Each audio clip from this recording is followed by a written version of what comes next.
everyone. Welcome to the BGB's podcast. This is episode 93. I'm one of your hosts, John Warren. With me are my two forever co-hosts, Nikki Grayson. Hello. And Lotus. Hi. This is an op. This podcast is an op to make me want to go get Whataburger every single week. Because I see Lotus drinking from a fucking Whataburger cup. That's the thing. Every Could week. you even see the cup, or was it just the straw? It was the straw. I just saw the straw and I was like, there you go. And I'm getting closer. It's been 6 months. I haven't been since Nikki visited. That's longer ago than 6 months. Than 6 months. Yeah. Christ alive. It's closer to a year at this point, which is great. We're halfway through March, folks. How have you survived? How have we survived? Why do you look so crunchy? You didn't even try to fix it. Do I look crunchy? You look irradiated. Not crunchy, brother. But you look like you pressed sharpen on your camera. Yeah, did you fuck with the settings? Are you on the sharper image? No, I didn't do anything. I had some surgery this week to make myself look like a little to kind sharper. of was it just like a microwave that you stepped into? They're not allowed to say what it was exactly. They went to Seoul, South Korea, and put John in the microwave. Groundbreaking surgery. Well, hey guys, what's up? This is my video log. I'm going to Korea to be put in a microwave. Instagram really has no idea who I am, which I learn every single day, which is great. Mm-hmm. Like it really sends me so much insane It's not good. Shit. But it's not good when they know you. Yes, no, it's actually because I get to see every single side. Because the other day I got fed a girl who was like, "Come to Korea with me," and I was like, "For what?" Yeah. She was like, "To get my tits bigger." And I said, "Okay," sure. And then I like. It was just like, it's just weeks and weeks of her process, weeks and weeks. It's like 2 weeks. It's like a very quick process of her being like, I'm going to Korea to get a breast enlargement. Like and then the year of breast augmentation.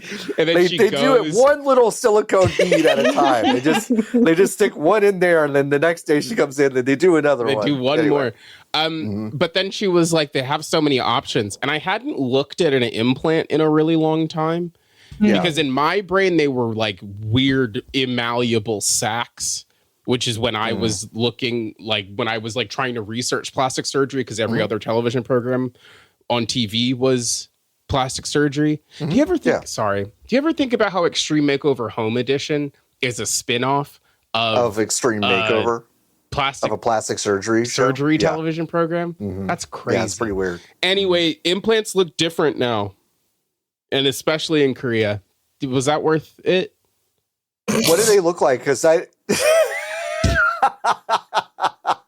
a rough one. It's a good way to ask. Was that a good story? Is it worth it? The time we just spent? I think it was fine. What do they look like now? Describe it, because I'm not going to look it up. I'll look it up. They look like, I mean, they're just softer now. They look like they move like big Orbeez. They look like Orbeez or big gumps. Okay. Yeah. Okay. And then they're like contoured, and they move and squish like human boob. Human boob. Okay. It looks like a clear Dragon Quest slime without the thing. Oh, yes, without the little guy. Yes. Truly just a blob. It's just it looks like a gump. Okay. Looks like a gump. Okay. Like a gump.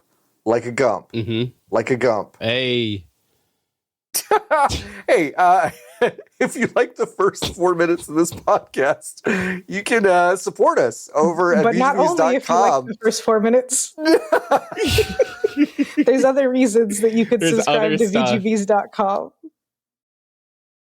I promise there's Lotus openly admitting that the first 4 minutes of this podcast have been bad. I just don't know if it's how I'd sell it. No, that's fair. If you hated the last 4 minutes, it gets better. Good.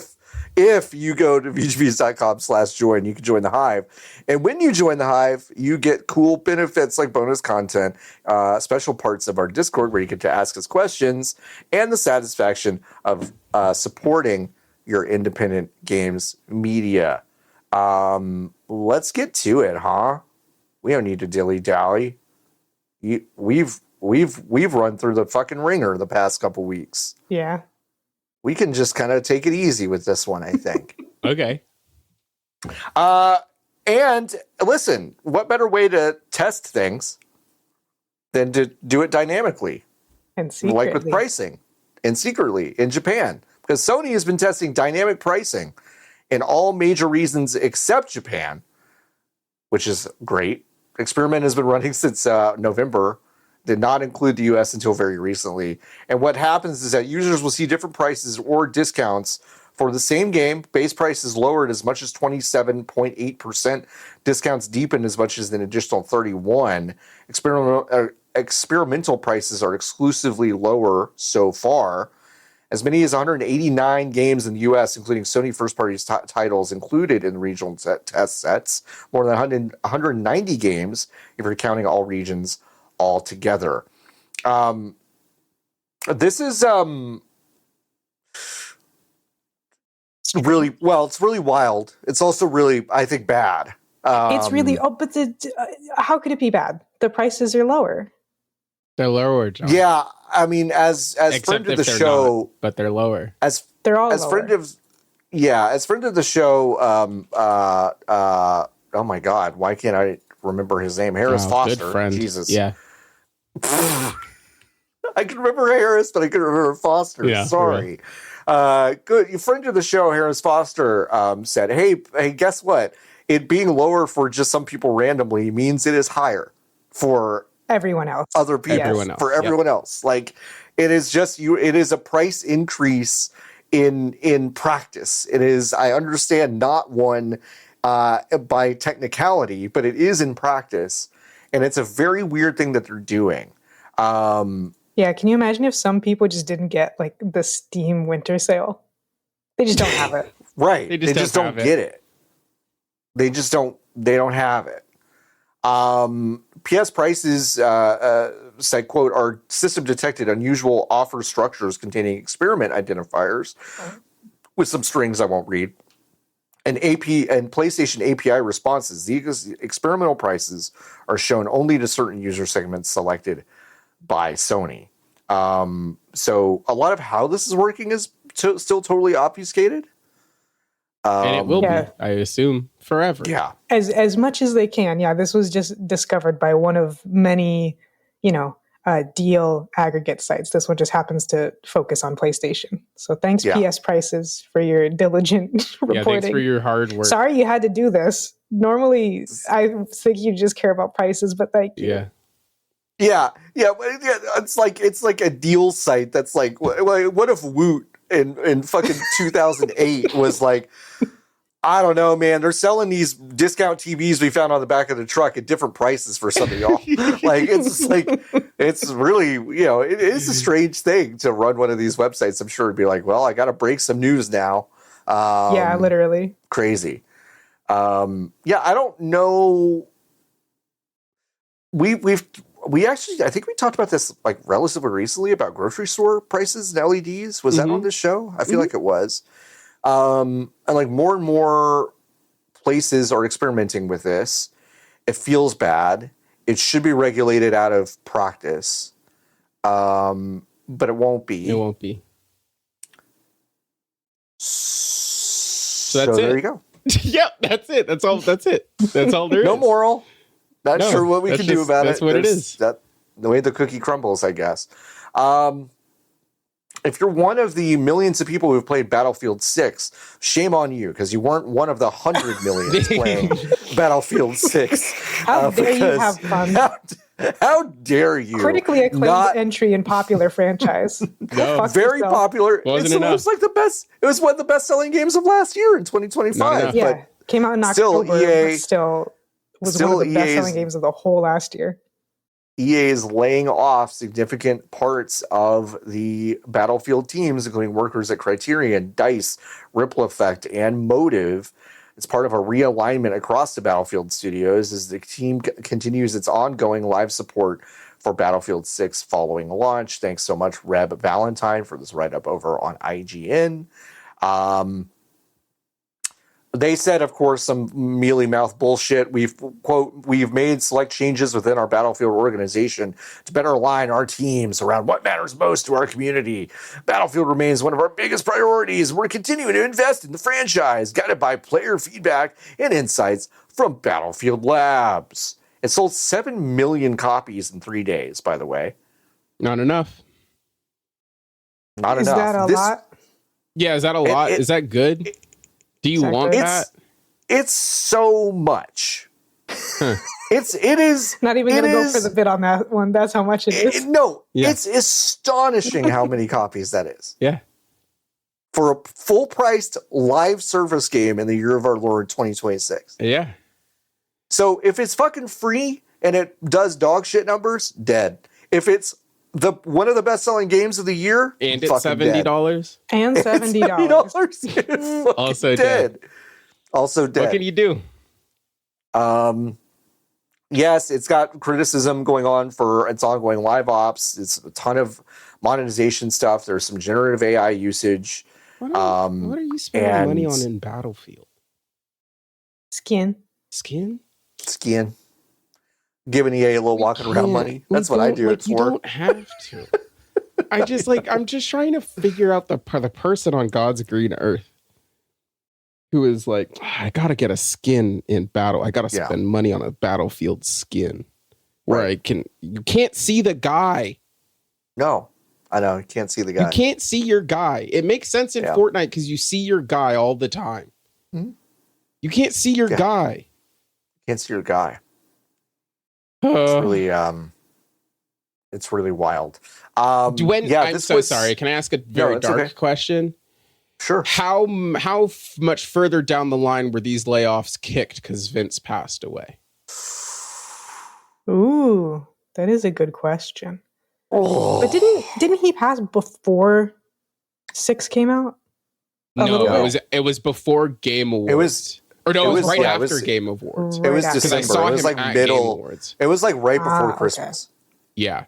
Yeah, it was before Christmas. So the game had been out for like a couple months at that point. Yeah. If it was near Christmas, I don't think they would have kicked it too much.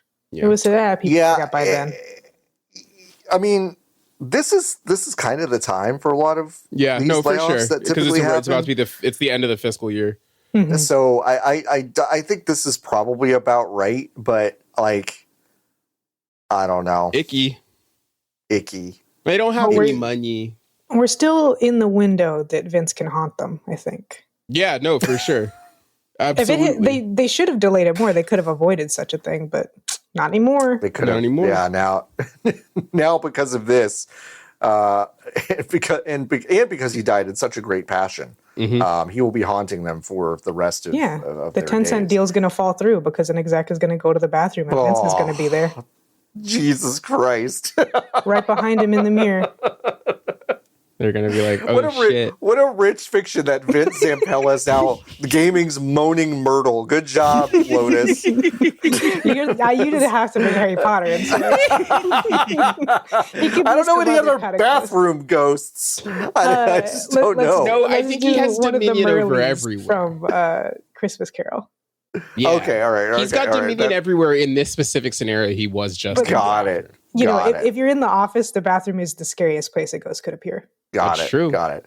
Hey, but listen, this Battlefield thing, it's the Saudis. It's the Saudis' problem to figure out now. They don't have any money.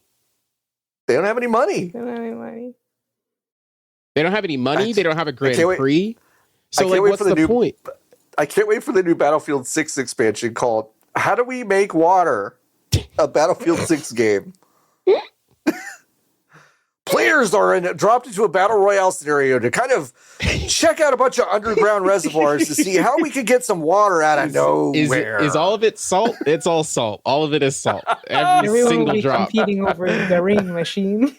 They could just take guard and change the thing to a thing that makes rain. That's true. They could do that. I'm so excited to be talking about the Festival of Gaming, the GDC Game Festival Developer of Gaming. Conference. Yeah, we had boots on the ground there, didn't we? We had boots on the ground. How long were the boots? Were the boots allowed to touch the ground? The boots glanced the ground. Glanced to the ground. looked at the ground. The ground was not even actually open yet before the boots were asked to leave. There were fences erected around the ground. Yeah. I walked a combined 11 miles over the course of the 48 hours I was in San Francisco in platform docks, and my feet and knees were unbelievably upset. Sure, because I didn't really. It's the least I've ever packed for a thing. Like I knew I was only there for one night, and I took a backpack and a tote bag, and I felt awesome and sexy and cool. But I would have loved if I brought different shoes. Now, I don't believe I introduced this term to you, but I did use it a lot when we started working together. What would I call that? What you did? Stupid. Oh, unforced error. Unforced error. Thank you. Yeah.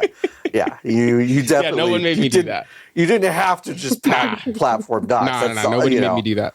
That was dumb. Nobody made you do that. I always pack especially for somewhere like San Francisco, pack my nice shoes and tell myself I'll wear these for a nice occasion, and then I wear Air Force Ones anyways. Yeah. No. That's my first time.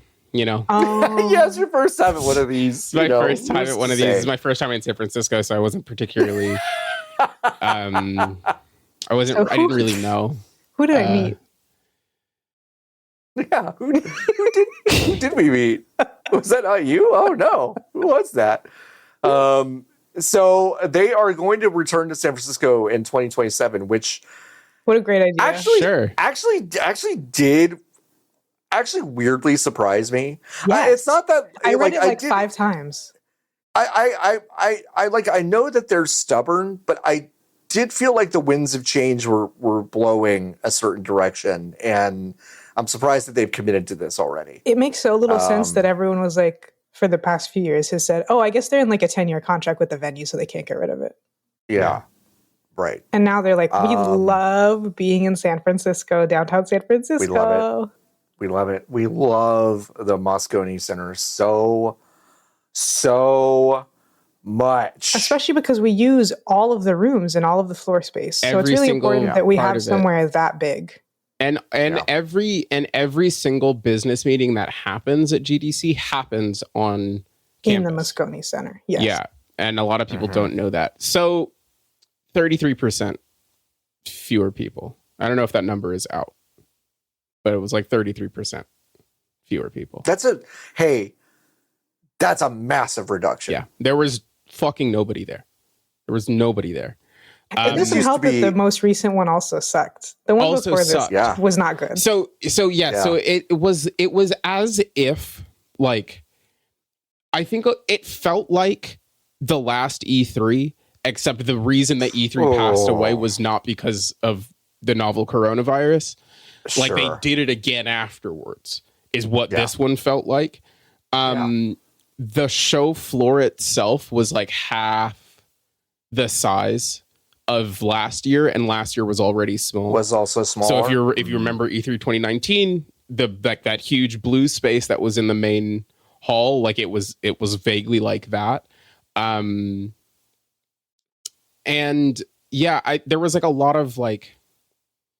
There was a lot of chatter about the gardens, which is, I think, like, I feel like I have like 8 different thoughts about it. Well, I do as someone who's been there and what, like, we can, like, let's talk about it for a second because like it is strange. It is odd. And it's like, I want to give some context for people that may not understand like why it was a big deal. There is a garden in kind of this, like, it's almost like a horseshoe, like in between some stuff where, it's a garden juts up against a mall, and then the back of the Moscone Center, and then the street. Yes, and it is called Yerba Buena Gardens, and in the past decade, and maybe beyond that, it has been used as a place for one, just kind of casual gathering, but also as a way where people gather who do not buy entry into GDC, but want to still give like a talk about games or have like a mixer about games or just have a meetup or something without the additional cost of being there. Now, granted, it's still happening in San Francisco, California. So like it is there are still barriers of entry to do that. But like I've understood why this has been a popular kind of side venue that GDC does not like. It does not monetize. It does not like benefit from. It's just a park. It's just a park. Right. Yeah. So and also so I want to just people with tickets also go because you can sit down. You can sit. Yeah. There's no way to sit inside of the Moscone Center unless you have snuck into a talk and then sit there after it's over. There's no way to go. As you can understand, I don't pay attention to that shit because I got my own seat. But yeah, you're right. So there is really John. How dare you rub it in? Privilege. I'm sure getting around San Francisco is so easy for you. Yeah. No, and I love it every time. And whenever I go, I talk about how much I love it every single time. But that is the context. Like it's just like a totally like again. I gave you all that context, but it's just a park. It's just a park. Like extremely conveniently located park that is nice, and there are benches and some food. Mm-hmm. Yes. Yeah. But this year it had some fences around it. So it didn't It did not. Okay. Very critically, it did not. And I think this is a situation where nobody on Blue Sky has ever planned an event before. Because there is a legitimate gripe about what they did end up doing to the gardens, which is that GDC was like, well, there's money to be made here because we know people are going to be here. So they programmed it. And I'll talk about that in a second. But no one has ever run an event before. So they saw the metal stanchions go up and they said, they're blocking it off. And it's like, well, no, GDC actually doesn't start until tomorrow. Right. So pump the fucking brakes. They did still use the metal stanchions because they were blocking in the people who were working at the food booths that they set up. Now, did they need to set up food booths? Absolutely not. No. I understand what you're saying, Nikki. Yeah. I still think it's fucking weird that they put shit around. It's a park. No, it's a park. For sure. No. But they didn't need to set up an event. No, exactly. That's what I'm saying. Okay. They did not block. Okay. You could, anybody and their mom could still walk into the park. Yeah. Should GDC have programmed it at all? No. But it was also not every single conversation I saw about it was like access is restricted. The access was not restricted. They're shooting. They're shooting as people actively. No. Like it was smaller. There was less active space. Yes, because there were fewer people, and B, they had taken up a bunch of the big spaces. Like Lotus last year, the area that I found you in, that we were standing around in, that was just food booths. Nobody was buying food from there because the food looked full of nothing. Yes, the food looked bad and it was expensive. And there was also a fucking food court in the mall that the park adjusts up to right there. They absolutely did not need to do programming, but also it was a bad idea for different reasons than every single person on the computer got really, really upset about before they had finished setting it up. And I think I got there because I was like, oh, everybody's saying that it's shut. It's not. It wasn't. It just wasn't. Right.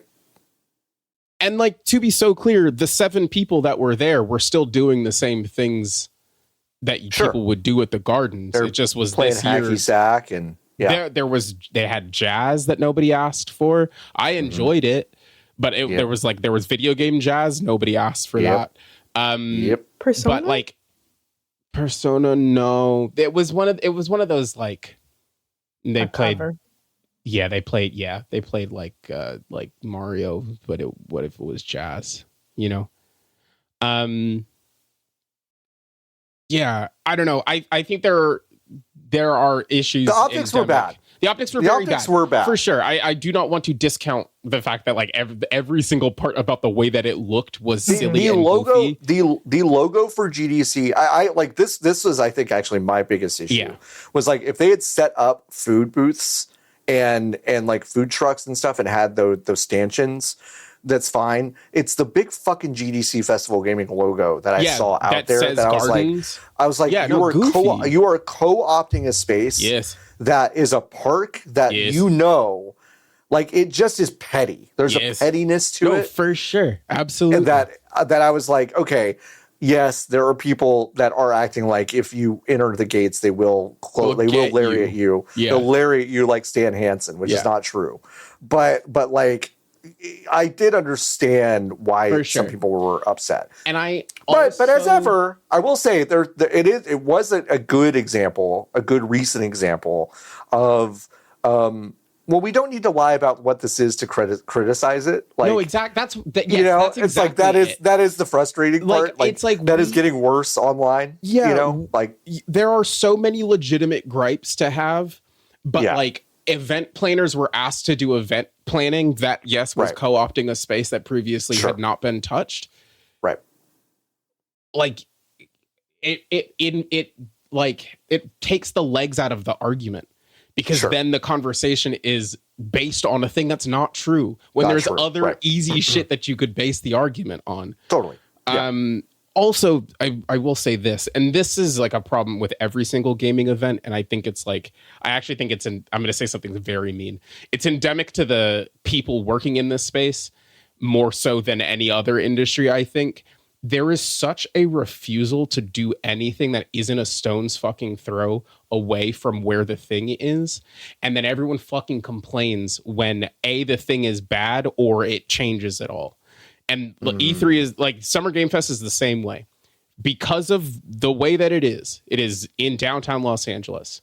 Notoriously, downtown LA fucking blows. There's nothing like it fucking sucks. Really sucks. And I understand. There's rarely been a good downtown. Maybe we should stop hosting events in the most expensive and worst downtown places cities. to exist. Yes. And like I was just talking the next GDC in Katy, Texas. I'm trying to think if there's any calm down, Lotus. Are there any downtown sectors in any major American cities that aren't bummers? Downtown Portland fucking blows. Downtown Seattle fucking blows. Downtown San Francisco fucking blows. LA blows.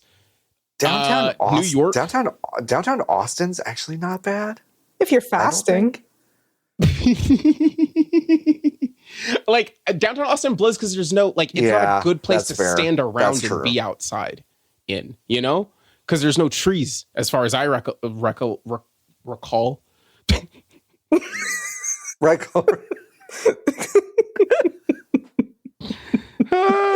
I loved Arnold Schwarzenegger in Total Recall. Anyway, all of this is to say, you're right. Most downtowns are bad. Downtowns are bad, right. But and also we don't have public transit, so you can't go anywhere. But but I will say this: traveling. You know what city explicitly fucking does? San Francisco. I was there. I was on that bus all the time. I said, they're hosting a game event at the Mexican embassy. Okay, I'll go. Yes, go. And it's not hard. And I think the thing that was especially frustrating to me about the conversation about the gardens is that, yes, it is being co-opted. It clearly also isn't important enough to you to go to literally any other fucking park that you could get to in 15 minutes if you just walked to the bus stop that is across the street from this place that you say is so important. Hey, Nikki, what happens literally every year at Summer Game Fest? But that's what I'm saying. No. I'm saying, I'm agreeing. Well, it's like, what happens every year is everyone goes, God damn it, the fucking JW Marriott again? Better go every night. Yes. And close the place down. and post pictures from it. Yes, you and go, I love this fucking place. Give me another old fashioned. Yeah, that costs I love it. Fucking dollars. Yeah, right. Yeah. No, I have completely fucking run out of sympathy, and that's why I was like, God, I hope they've barricaded the gardens. Like, I actually was hoping that was what they had done, because then it would have justified any of the fucking conversation that I saw. But I went and it wasn't that. It's fucking sucked that it was that way. But it clearly was not important enough for the 8 people that were at GDC this year to be like, we're going to go to Golden Gate Park instead. Right. It's a better park and is not far away. Just take the bus up Geary. So important. There's another event in that park for GDC. Yeah. Well, for the time period anyways, but for game developers. It is, people love to get frustrated over stuff that they can see and then refuse to do anything to look left or fucking right. Yeah. And it just feels so endemic in this space because I think people are afraid. This is the mean part. People are so afraid of breaking like the thing that they have done socially via tradition, which is why people still go to the JW, which is why people are so up in arms about Yerba Buena Gardens, when neither of those spaces are particularly fucking good. But neither of them are far away from places that would be so much more amenable to the kinds of conversations that people are saying that they are having in these spaces. And it also like it ruins the reputation of the city, which are two places that I love very much, Los Angeles and San Francisco, both of which have like myriad problems. People walk away from them being like, well, this place fucking sucks. And it's like, yeah, dog, because you went to the worst part of it and did the worst shit possible. And you have done that every single time you've been here for the last 10 years. Okay, I'm done. Thank you so much. Now, granted, I still think those places suck because I still have to drive my fucking car everywhere. And that's also bad. They should put it in Seattle where they actually have a train that's accessible. They should do that. Depends on where they put it. Yeah, what? The train I used there all the time was fucking great. Every single time I used it was amazing. No, the place where all the game dev stuff is not. Nothing. There's nothing nowhere there. to go. Oh, just go put it in the fish market. Come on, everyone.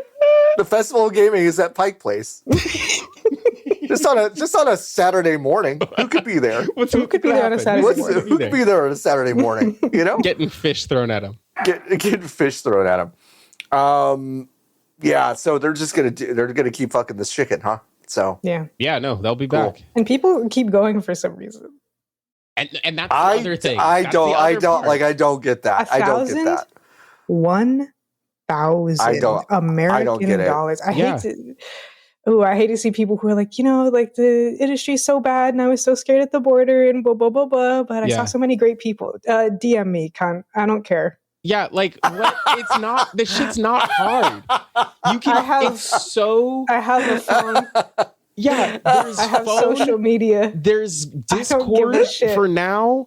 Like it like there are so many, and this is what I'm saying. Like we as an industry, I'm not specifically talking about the three of us, but are so stuck. You are. We are so stuck socially on these events as being the only ways to interact with each other, when it's like you do not need to rely on Read Pop or Informa. Mm-hmm. Yeah, it's also odd because there's 3 trillion other adjacent, like not adjacent in terms of what it is, but adjacent in terms of interest. Could we not just host a thing at a fucking anime con? They're not that hard to get into, truly, if you wanted to host a side thing for ECCC or literally anything. Yeah. While we're being mean. Yeah. I'll take it a step further. I don't think a lot of people that work in this industry are actually adults. What? No. That was good. I mean, Lotus and I both said yes, but different. And both of us said no. The English language. But I do mean it in the sense that like I don't mean it like I think you could be an adult and work on the toys that we're talking about. Like sure. I do think you can. But I just mean like when you have a problem. Yes. You have agency. You have agency, and you're also like sometimes I'll be at work at my normie job, and I'll just be like, "Oh, I work with like I don't necessarily get along with all of them. I don't necessarily like understand them or like even like them necessarily, but like they are all adults, and when they have a problem, they kind of fix it. And I do kind of think we have that issue a little bit. The tradition thing is a really good indicator of that, of like how much are we going to cling to something when we know it's bad, and also take the energy and time to complain about it literally every year without doing anything about it. I was really shocked at how many people I saw go this year. 33% cut was not enough. But, GDC sucks so much, but I will be there anyways. Yeah. Even if you don't have a GDC ticket, I'm like, why What? So I think that's the other thing that did happen this year. I think that the number of people who were in San Francisco might have been, I'm sure it was fewer just because of an international loss. I think that third-ish is registered people who attended the show, but not people who were in San Francisco during the show. Because people were just going to San Francisco, did not have which is how it's always been, but going to San Francisco, not having badges, but still doing meetings because people are there, which again, you could just do any other time of the year in any other city. Or on the phone. Or on the phone. Yeah. Yeah. Or on the phone. Yeah. Yeah. Yeah. Well, we'll be there next year covering it for VGPs.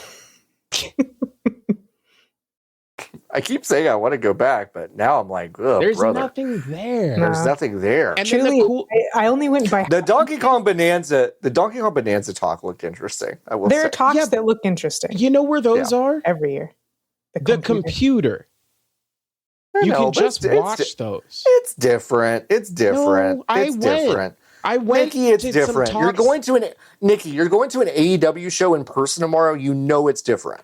Or 2 days from now. You know it's different. That's so different. I listened to Josh Sawyer talk to me about fonts last year, and while I was like, this bangs, it was just as dry in person as it would have been if I was sitting at my house. Yeah. The only penalty is that now he's never going to be on the show. My God. I'm just kidding. The talk wasn't good. I'm just kidding. I had a delightful time, but it was fucking It's simply a presentation is the thing. Yes, all right. Okay. It was cool because I'm a fucking...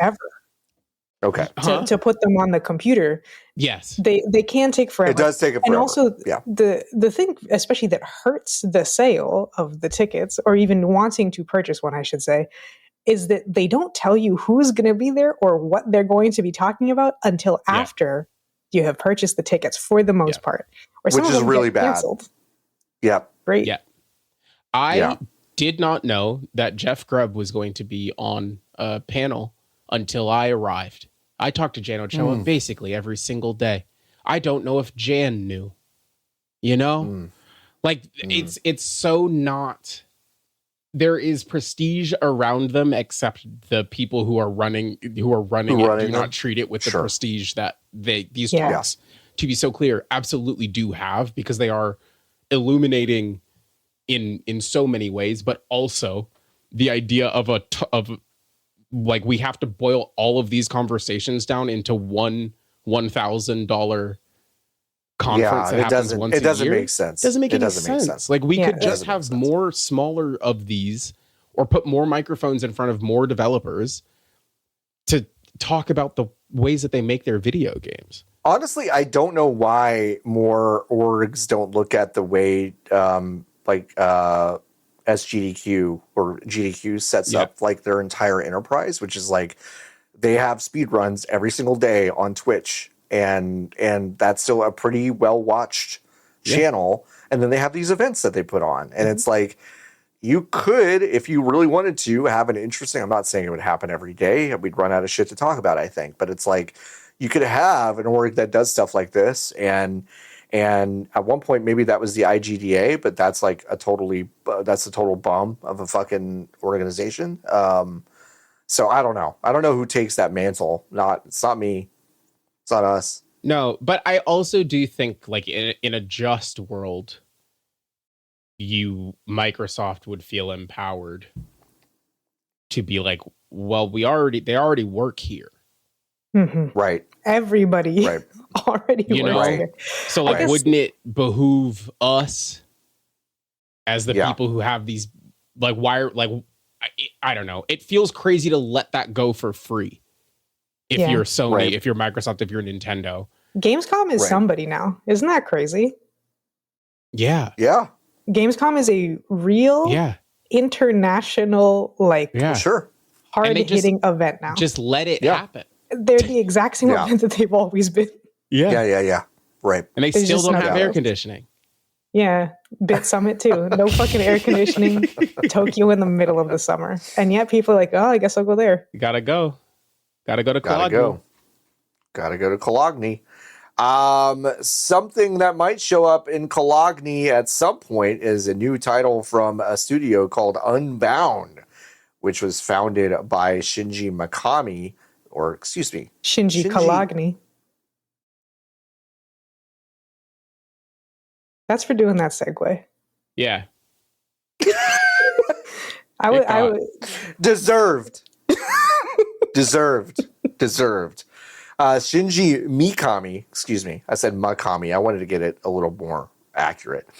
He created the Resident Evil series over to Capcom. What's that? He directed Resident Evil 4, which is one of the best games ever made.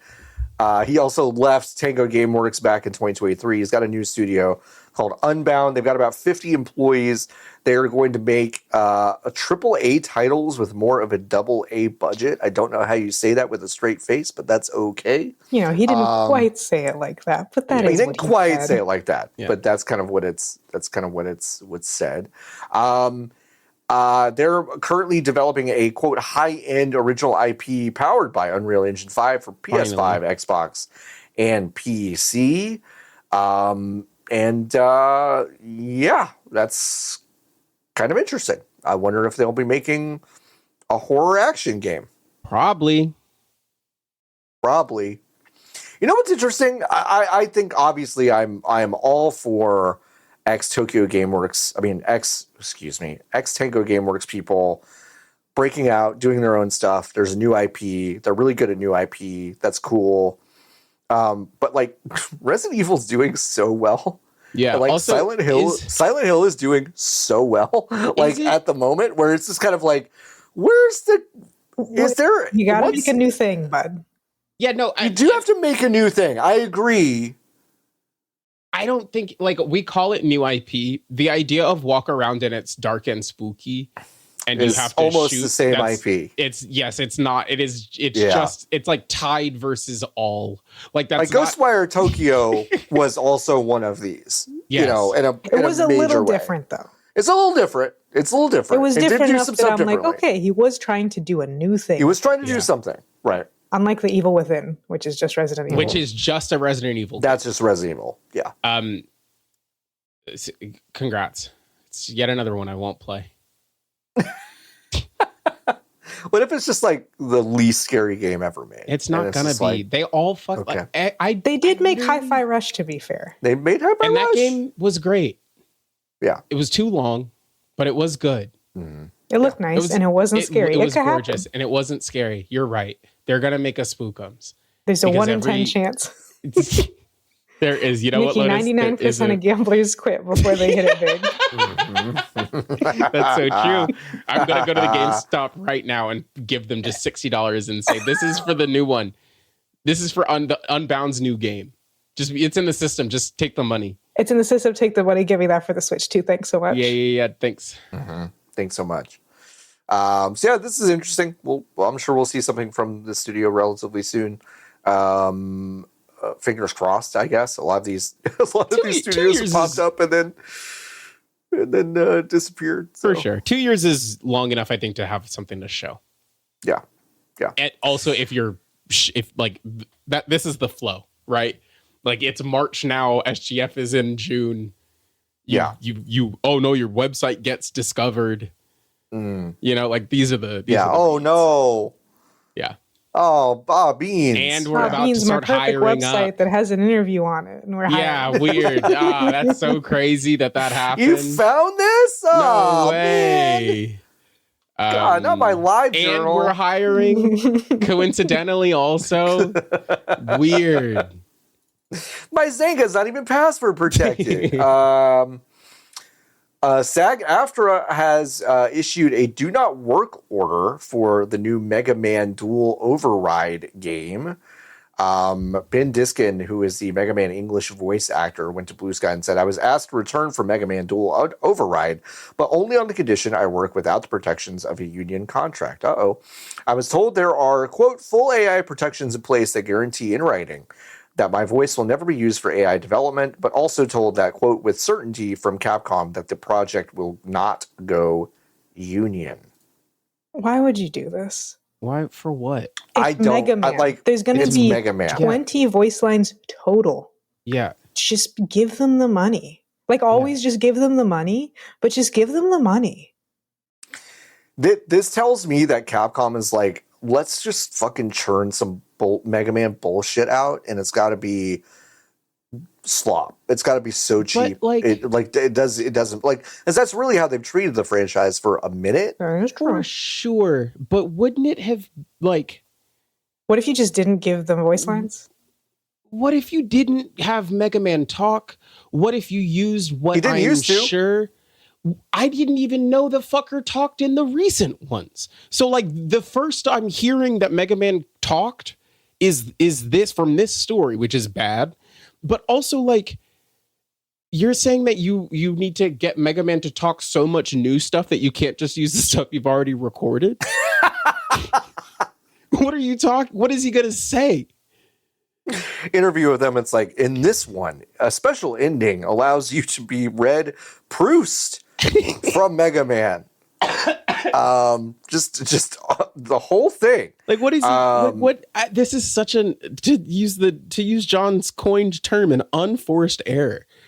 Like, it couldn't have even been expensive to pay him union for this Mega Man game. No, like sorry, not to be insane, but a day rate for a voice actor is not that much money. No, it literally like, is. It's not. It is not expensive. It's not. And like, yes, he's the voice of Mega Man, but also he's the voice of Mega Man. Like, he can't be that expensive. Right. This is so it can't be that expensive, and it does feel like a day worth of work. Yeah. Mega Man. John, stop giving it away for free. He can be really validated, though, because if this happened to me, I'd be like, oh, they were definitely going to AI clone my voice to say my 10 lines. Oh, 100%. 100%. And if anyone would do it, it would be Capcom. Yes. Yeah. No, for sure. Yeah. No, 100%. I mean, good for him. Yeah, no, for real. Yeah. And because, like, good for him, but this is unfortunately one of those things where we live and in the time we live in. So, yeah. They've already got 6 different Mega Man guys to come in already. Yeah. Gary Busey's already in there. He's already in the booth. Just didn't need to do this. Like, did not need. You fixed it, John. You're less irradiated now. Well, I'm looking at something that's on a white screen. That's all. Well, that was it. Oh, okay. I guess your camera just had to be shocked back to reality by a lighting change, apparently. Oop, back to reality. Who are some good, quote unquote, good? Who are some anti-strikers? Like who are the people that crossed the picket line in the last strikes? I can't remember. Well, I don't know. I don't know if anybody did. People. Well, I assume people did, but I don't think they were union to then cross. Is what I'm saying. No, I think the issue, right, is that like everyone and their mom wants to do voice acting for video game. Right. So I was just gonna help Capcom out by finding some non-union voice actors. You know, some scabs. Yeah. You know, just find some scabs for Capcom. Peggy is receiving age rating overhaul. Did you like that? Yay. Did everyone like that? Like that. Targeting loot boxes and dark patterns. 4 new categories are being added to the Peggy age rating criteria come June. That's in-app purchases, which includes time or quality limited in-app purchases go up to Peggy 12. NFTs or blockchain-related mechanisms will be Peggy 18. Paid random items are the best one so far. Thank you. Paid random items are immediate Peggy 16 or higher. Play by appointment, read Dark Patterns Light. Return rewards such as daily quests get Peggy 7, Peggy 12. If there are penalties such as progress reduction. Damn. Online community, quote, unrestricted communication features, e.g. no blocking or reporting, is an automatic Peggy 18. This is not retroactive, so they're not going to go back. Yeah. They're not going to go back, which is kind of a huge deal. Okay, whatever. So it only applies to newly submitted games. Like, I guess I get that, but also you could just go. It's not retroactive beyond like 2 years, and you'd get like a lot of shit. Or you could do the thing of it's not retroactive unless you put out a major content update. Sure, right, and then you have to re-rate it. I mean, Fortnite is already PEGI 12. I don't think it would change. Yeah. But like when Fortnite does their new season, it should be like, okay, well, guess what you just did? Resubmit everything. Yep. Yeah. Which is wild. But you know what? Hey, a nice small step. Nice small step. Europe and the UK have actually been kind of inching towards some decent things lately, which is nice. This next story is... We're talking about something crazy? Yeah, this is pretty fucking nuts, huh? If you didn't know, ex-Blizzard and former Overwatch director Jeff Kaplan went on Lex Friedman's podcast and talked for 5 human hours to one of the least interesting people on the fucking planet. It's tough. Fucking unreal. But there was some interesting stuff from it, though. Thank you so much to Rock, Paper, Shotgun. Yeah. For thank you for your listening to a lot of this. Strongest soldiers. Rock, Paper, Shotgun absolutely did do that, and this bombshell was dropped, among many other things. One of the big issue is the CFO of Blizzard looked at Overwatch's financial goals and had this to say. Kaplan says, quote, "He gives me a date, which at the time was 2020 and was going to slip to 2021, but at the time it was 2020. He said, Overwatch has to make blank amount of money in 2020, and then every year after that, it needs a recurring revenue of blank amount of money. Then he says to me, if it doesn't do that kind of money, we're going to lay off 1,000 people, and that's going to be on you." Kaplan went on to say that was the biggest fuck you moment I had in my career. It felt surreal to be in that condition. I literally thought I would retire at Blizzard. And now the 5-year-long mystery of why Overwatch Jeff. So if you don't know, if you weren't there, just so you know, we literally called this man Overwatch Jeff. Yes. Or just Jeff. If you played Overwatch and you said Jeff, everyone knew who you were talking about. So this finally solves the mystery of why Overwatch Jeff mysteriously left Overwatch in 2021. That's crazy. Like, you do not... Again, like, this is... if I was smarter, I think the mirrors between... the mirrors between the death of Bon Appetit and Jeff Kaplan leaving Blizzard. I think they're dominoes things. Yeah, I think. Well, I don't even know if it's dominoes things. I think it's just 2 mirrors facing each other. Sure. Yeah. Because you do not stumble into.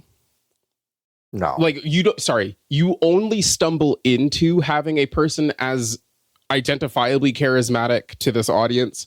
Charismatic and knowledgeable and trusted and understood and as like motivating basically for a player base. You do not choose that. When they hired Jeff Kaplan, they did not know and understand that he was going to be as good at what he was doing for Overwatch and the Overwatch team as he was going to be. And then he fell into it and was the best anyone has ever been at this. Maybe if you, with the exception of like Reb Ford and and Megan at DE on Warframe, like who are, to be so clear, following in Jeff's footsteps, right? Like the ways that they are approaching their community management and the ways that they're communicating between their development teams and their audience, like it's the same kind of stuff. So like. Obviously the article goes in on like which of course is obvious to anybody who has watched or knows anything about Overwatch, but like Overwatch League killed Overwatch because Activision thought there was money there obviously wasn't, and then they were forced to essentially split make the game, a popular thing into this other thing that it is not. That no one was asking for. That no one was asking for, and it was at the expense of the quality and care that made the original thing good to begin with. Yeah. And I need to be so clear. I fucking loved the Overwatch League. I thought it was cool as hell. I paid Blizzard money multiple times to go watch people play Overwatch live. Right. But that's because I lived here. Right. Like that wasn't because I thought that was going to change the entire world. I didn't believe that they were going to have their own, that the Shanghai Dragons were going to have their own arena in Shanghai that they were going to then like fill up themselves, that Dallas was going to have their own arena that they were going to fill up themselves every week. Yeah, I mean, Jeff Kaplan says a lot of things that, like, you know, I think we could have guessed were true, but it's a little bit like the Tencent stuff with Highguard, of like things we all kind of knew in our bones, but it's interesting to see it laid bare. I thought this entry about the Overwatch League was interesting. The Overwatch League stuff, quote, left Blizzard's people spread really thin, and quote, all your plans at that point kind of go out the window. You're not going to work on new world events. You're not even really focused on Overwatch 2. You're just kind of treading water. It was a great idea with the wrong instincts. I don't know how to phrase this in a way that's not damning, but there was too much focus on let's make lots of money really fast, and a lot of people got dragged into it. Which is like, not to be an asshole about just the entirety of esports, is basically the entirety of esports. Yeah. Hi, I've been waiting to be an asshole about esports. Yeah, let's go. Live ops are a cancer, and esports is going to kill every video game. Mm-hmm. That's it. No game is better because of esports. Arguably, Counter-Strike. And that's it. The most competitive game that exists. Yeah. Yeah. League of Legends is worse because of esports. Every single fighting game is worse because of esports, which is different. Huge note. Fighting game community and esports are not the same thing. Trying to make an esport will ruin a game every single time. And they keep going to the well. They keep doing it, keeping it alive by scooping up the same handful of Team Fortress 2 refugees who got sick of doing the grassroots, actually competitive thing. And they say, excuse me, Jake, excuse me, JP, will you go ahead and come and cast Deadlock? How about you, Sinatra? Are you interested in playing Deadlock or Marvel Rivals? You'd be really good because you're using the exact same fucking skills that you've been developing for the last 15 fucking years to do nothing when this league goes nowhere in not even 18 months by. Yeah. Terrible. And like, this is also part of the like, there's no shame anymore. But like, imagine walking up to a person, and I mean this so sincerely. Imagine walking up to a person and being like, I'm a professional Marvel Rivals player. Right. Which is like, it's a set of words that is nothing. Right. But nobody who is in charge of being like, well, the game needs to have esports has considered that a person is going to end up having to say the words, I'm a professional Marvel Rivals player. Right. That's not like, it isn't anything. So if you can't think that far into the future on it, then like to Lotus's point, you go down the well and you're like, oh shit, there's water in here, but I think there's gold at the bottom of it. So I'm going to keep going down. And then you actually get to the molten core of the fucking earth and pass away. I'm melting. Fuck. Lassie, dig up. Lassie, there's lava down here. It's an interesting one. And again, I really have to say, thank you so much to Rock Paper Shotgun for listening to a 5-hour Lex Friedman podcast. Jesus Christ. It's brutal. I'm legitimately shocked that he did not work on another video game. Do you think he got burned so bad, or do you think he got no competed to fuck, and that's why it has been 30 fucking years? Say it. There's another game. He's working on another game. He's working on another game. Oh, I didn't listen to the fucking. Okay. It wasn't in that article. He's had another studio for a while that has a deeply embarrassing name, so that's great. What's it called? Kinsuyagi? Is that what it's called? Kinsuyami? It's that thing where you break a pot, but you're Japanese, so you put it with gold. So you put it back together because you live in glorious Nippon. Kinsugiyama, which is like Kinsugiyama. That's what it's called. Hey, sorry. Don't like. You can't. I love that. The concept is cool. I absolutely love not for him. that he shit. Can't call it that. But you can't call it that, and also it's too long. It's too long, brother. Wow, it's too long. Good for him. It's called this new game is called Nikki for $1 billion. Okay, what is their first game called? Are there JPEGs of it? Lotus, I had actually missed this. Did you That's really? crazy. You read that description. There's a proper noun in it that's a real word. In our world. Wait. Are there JPEGs? Like, can I know what kind of game it is?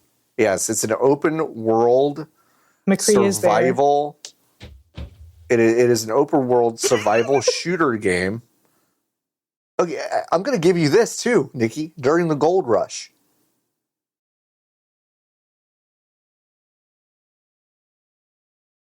Yeah. Mm-hmm. What's it called? Journey to the West. Okay. The Legend of California. The Legend. Okay, No, Nikki has left the podcast. You have to come back. The Legend of California is making the Legend of California. Jesus fucking did anything happen to Japanese people in California during the gold rush? Does anybody know? No, Nikki. Nothing like that would have happened because I did read the presser and it specifically says it's an untamed land. So I guess no one else was there. No one else was there. Okay. No one else was there. It's kind of like a Amazon New World situation, but for the gold rush. So and this will melt your GPU too. It sure will. I can't use that GameCube anymore. Remember how that's a real thing that happened? It killed my computer. It legitimately killed my computer. The hardware melted. My computer worked worse after playing that video game one time. Colonized your computer. It did. Crazy. Let's round up the news with just a real underdog story. Epic Games is raising the price of Fortnite's in-game currency. To quote, just all I care about pay the bills because quote the cost of running Fortnite has gone up a lot, says Tim Sweeney. I'm sure it has. So the changes are not so much. They're not the dollar values. They're just getting less for your money. Yes, as I understand but that's also a price increase. I understand that. I'm not disputing that. I'm just saying the mechanism. Can I finish the story because I know exactly why the video game costs more to run, quote unquote, than it used to. That's pretty much it. I mean, if you're a monthly Fortnite crew member, you'll basically get 800 V-Bucks instead of 1,000. Right, which was important because basically it would pay for itself. Correct. Yes. Correct. If you paid Epic every month and finished the battle pass, you would make, which was the only reason I could justify having the Fortnite crew for as long as I did because I was playing the game enough to finish the battle pass, so it was like I was getting it back. The only reason I've been clean from Fortnite for 6 or 7 months. Oh, congrats, Nicky. Thanks. Hey, keep coming back. It works if you work it. Okay. I have 18 different kinds of coins now, which is really cool. Stupid. The reason why the game is more expensive to run is because they're paying 19-year-olds to create fucking garbage that 12-year-olds get trapped in and are playing, which nobody made them do. Yeah. Nobody made them or asked them to do that. Yeah. Also, they have more money than God. What are you talking about? What are you talking about? Don't you think, I mean, because when I read this and I read the story, of course I laughed about it, but also like I thought about that too, Nikki, but like what's Tencent doing? Yeah, what's Tencent doing? Yeah, because like I think they're going around to all their investments and knocking, and they're knocking. They're knocking, and they didn't do that for a long time. And Walter White, they are the one who knocks. Yeah. They knocked for us. They knocked for us. Yeah, they did. We were the canaries in the coal mine, actually. I'm very proud. So knocking us first. Absolutely, we could do the Domino's meme of Fanbyte gets killed to V-Bucks are more expensive. V-Bucks got more expensive. I kind of think maybe so. Just because, like, I don't know. At some point, isn't it embarrassing if Tencent is invested in a company that's like, yeah, we have the biggest game in the world, but they got to just jack the prices. Are you not embarrassed to look poor? Yeah, I mean, I'm so sorry. Are you not embarrassed to look poor as a billion-dollar company? I would be kind of mortified by that. Yes. I don't know. It's weird. It's like when I see AI ads, I'm like, oh, so you don't have money. So you don't have money. So you're poor? So you're poor. You're broke? To be a company who provides me services. Yeah. Mm-hmm. So you're broke. So you're broke. Yeah, no, that's tough. That's tough. Hate that for them. I hate that for them. But hey, that's all the news for this week. We played some games and I'm excited. Go ahead. Wait. Yeah. We didn't talk about the way that they tried to sandwich this, though. Is that in the article? Because the way that they sandwiched it with the Google thing. Oh, I guess you could reach even further back because that was maybe the first layer of the sandwich. Because they did the whole Google thing wherein Tim Sweeney literally said, "I won't be mean to Google." On paper, in contract, said, "I will not be mean to Google." I can't be mean. Yep. Which, that's embarrassing. That's fucking embarrassing. You couldn't, literally never. Okay, so there's that. Mm-hmm. Then they announced the new season, which is Marvel again. Finally. Marvel's back. Just asking every day, when will we have more Marvel? More Marvel, When please. does that movie come out? Is that in the summer or is that at the end of the year? Yeah. Avengers Doomsday? Yeah. Yeah. It's at the end of summer, I think. Oh, okay. So it must run through the Avengers season. I was just trying to figure out why, but they pull the Star Wars or Marvel lever every time they're about to do some dumb shit. Every time. So no, it's at the end of the year. It's at the end of the year, right? Yeah. Okay, so which makes this makes no sense then, because all of the marketing for this new season of the game is the blank will return in, and then the name of the Fortnite season, which is it's March, and the movie is 9 months away. So I don't know what the fuck that is about.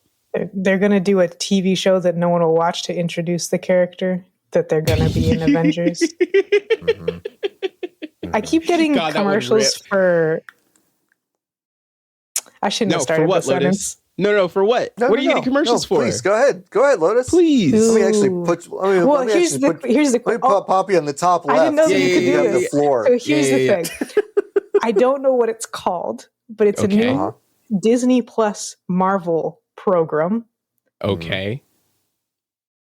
And because I have ad block, I only ever see the last bit with that white woman who punches stuff. Oh, the white woman who has black hair stuff.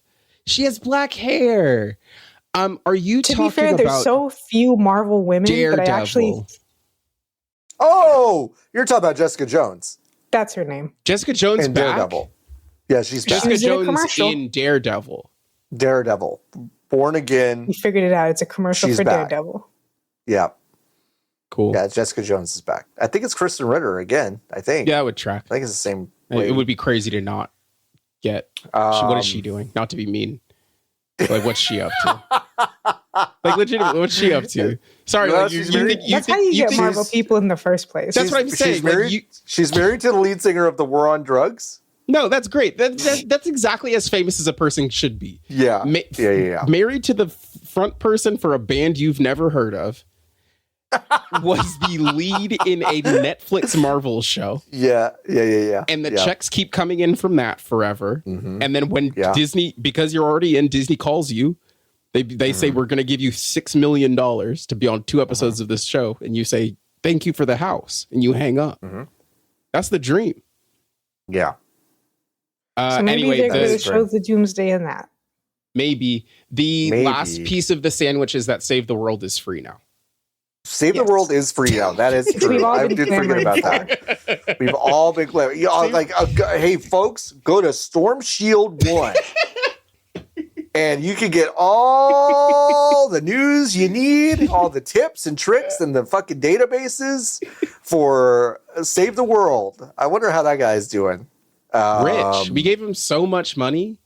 We gave him a fun amount of money for like a few years. We didn't give him like so much. Yeah, but what if he bought Bitcoin? Okay. You know? Okay. Yeah, maybe. Now he'll have the exact same amount of Bitcoin. Bet you feel pretty stupid now, John. Yeah. Damn it. They aren't even updating it. I thought like the whole thing was like, oh, it's free to play, and we've been in the lab and we made the game that we always wanted to make because you gave us more money than God. Yep. And it's free. No, it's the same. Bad video game. Yeah, it didn't do anything for Fortnite for a reason. That's why they had to make the Battle Royale. That's why they had to do the Battle Royale. And then also why they had to make the Battle Royale separate and free. Yeah. Yep. All right, let's talk about some games that we played. Okay. Nikki and I both played Slay the Spire 2. Have you ever heard of Slay the Spire 1? They made a second one. There's a second one. Wow. Yeah. And it's in early access now, yeah. which is fun. It is just as engrossing as the first one was. It is a game that you sit down and then 45 minutes go away.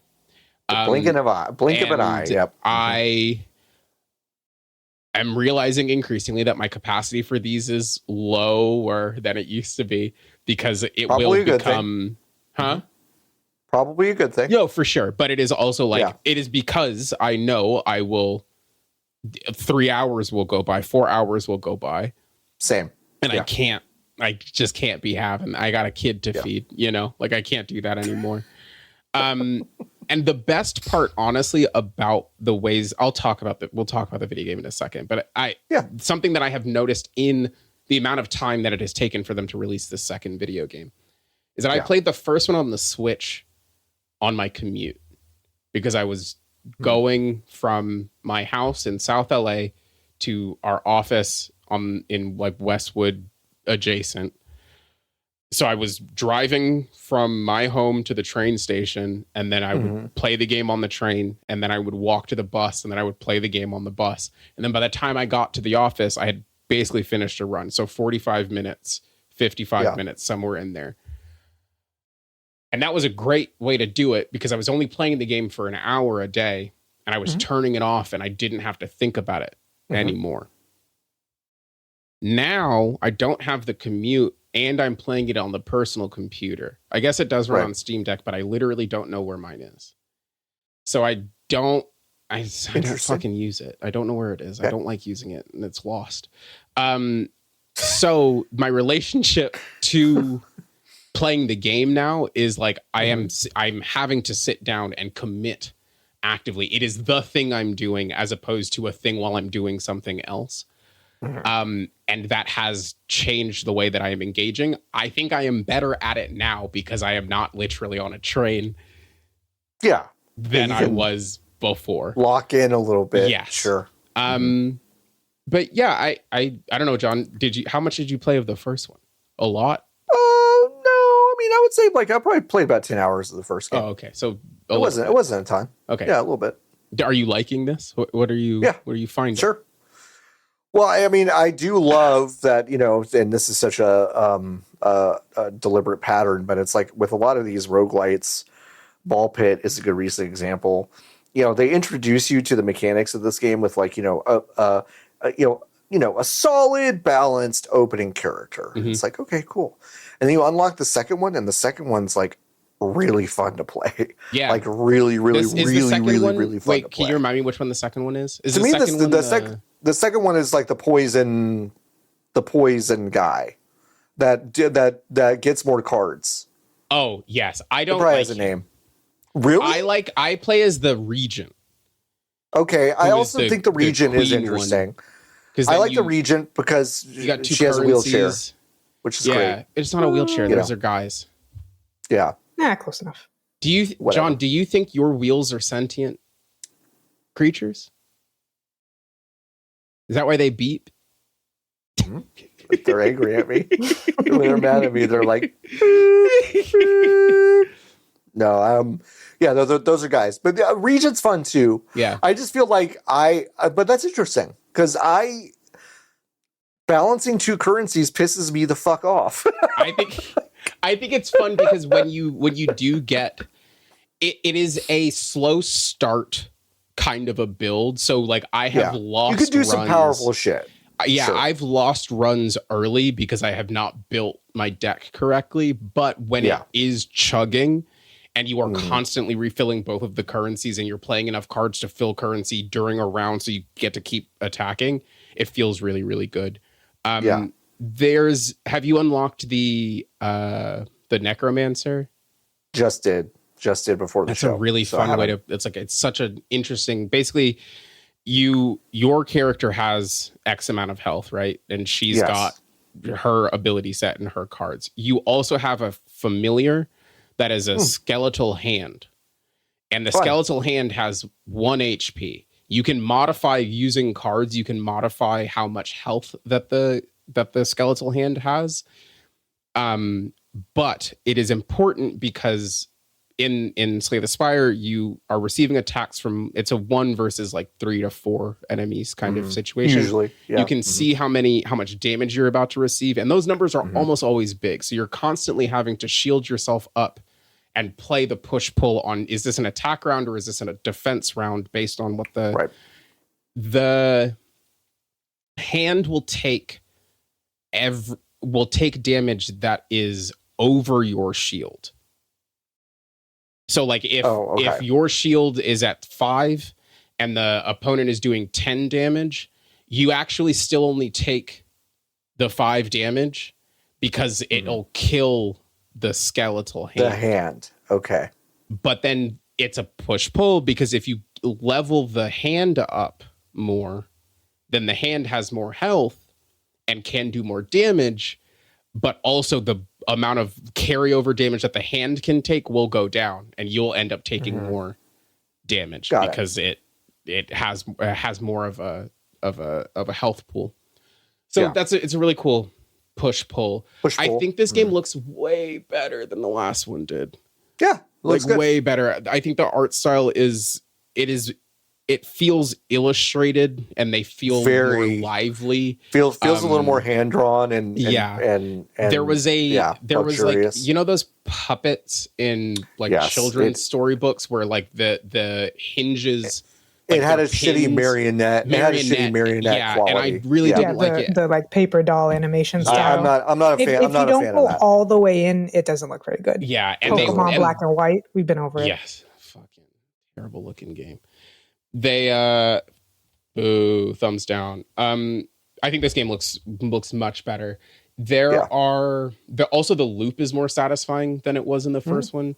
Whenever you finish a run, and then they're like, okay, here's the history of this world, and you are unlocking little vignettes from the history of the world. And right now, because the game is in early access, it is the rough sketches from the devs before they have been handed off to the artists, which is cool. And they're all in MS Paint. I want them to keep them. I don't want them to get rid of them. To me, weirdly, I think it feels. God, I love this. It feels arcane to us because the method in which it was created is arcane to us, and they're telling this arcane kind of history of the world. And I'm like, hey guys, y'all stumbled into a cool like meta narrative, and I think you should just keep it. I think it's kind of fun. Like I ideally, my dream is that they put a switch in, and they're like, do you want the finished art or do you want the early access art? Because every single time it also makes the ones that are complete hit harder, because you get the ones that are complete and you're like, oh, y'all are fucking cooking. Okay. And then it'll be like, there was a stream and a river and it was beautiful, and then it's literally two squiggly lines. Like it's great. Like turquoise blue in MS Paint, and there's roughly a red rock somewhere behind it, and you're like, that's also good. That's also it. I know what you're doing. Yeah, I'm really liking it. I'm glad I have to sit down and commit to it, and I am not able to play it on the go, because I think that would probably not be very good for me. That's fair. Yeah. But yeah, I like this game. I think if you liked Slay the Spire at all, well, first of all, you're already playing this game, and you don't need me to tell you that it's good. But it's like if you're interested in that or missed it, that this was out for whatever reason, it is a very, very, very complete early access. Yeah, it's a Hades 2. It's a Hades situation. I also, differently from Hades, and maybe this is because this might just be a personal bias, but like, I think my experience with Hades 2, A, because the story was not as good as the first game, but Correct. B, my experience with Hades 2 was I had a less good time with it because I was playing it during early access. And like when I would come back, it had been so disjointed whenever they were adding new narrative stuff that I wasn't quite sure if the stuff I was seeing was new or not. In this, I'm kind of less married to the narrative. Like the narrative stuff is really cool, but I'm less married to it. So I'm not worried about it being a year and a half down the line when this game comes out.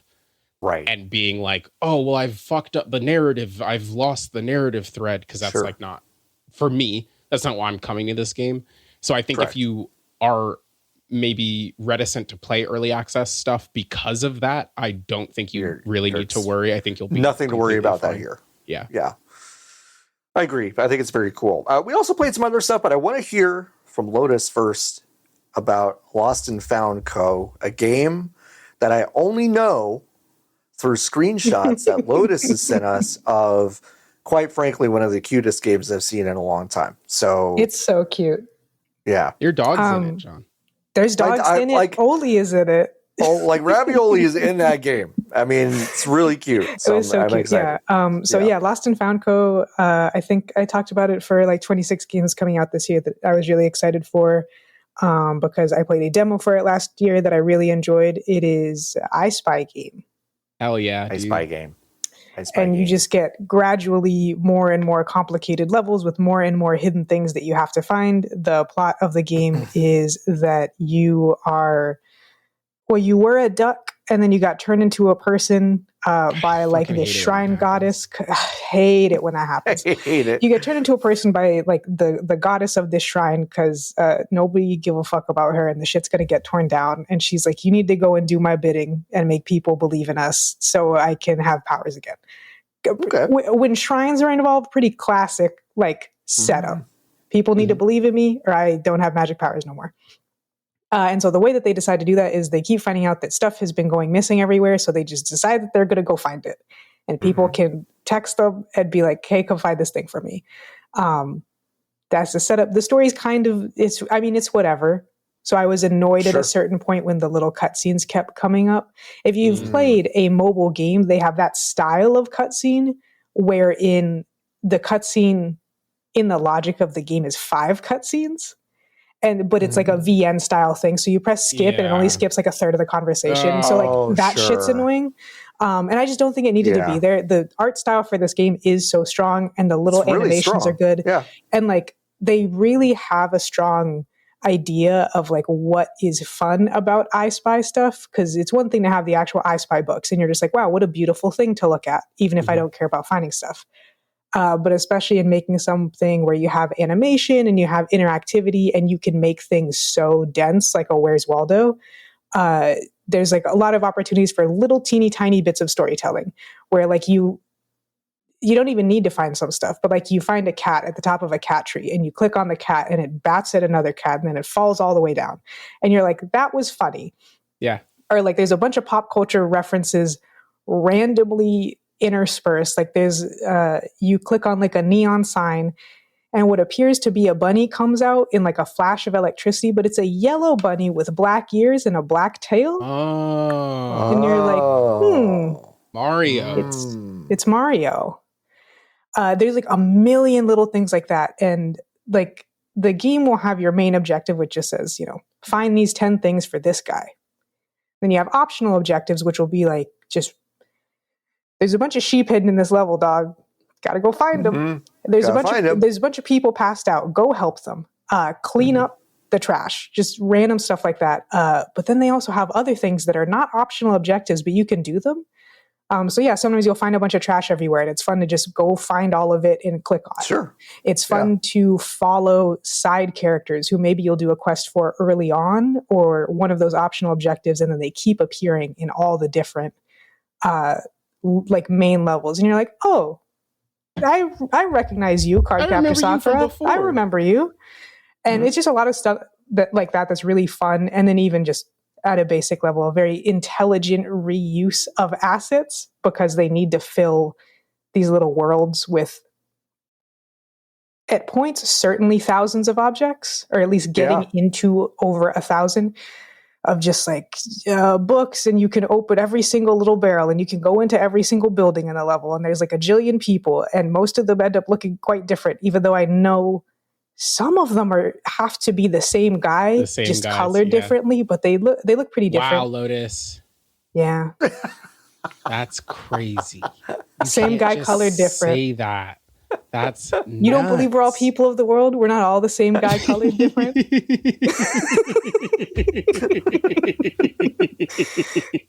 Uno reverse. Nikki looks at X-rays and say, I know what race these skeletons are. Do you think you could? Stop it. Get out. John, don't even ask that question. After we do the positive episode, we can do the chronology episode. Yeah. Yay. Everybody get your calipers ahead of time. I'm telling you, everybody has wanted to measure my head for a long time. So we'll finally get the official readings. You do have the head of a white person, though. This is all I'm saying. You know?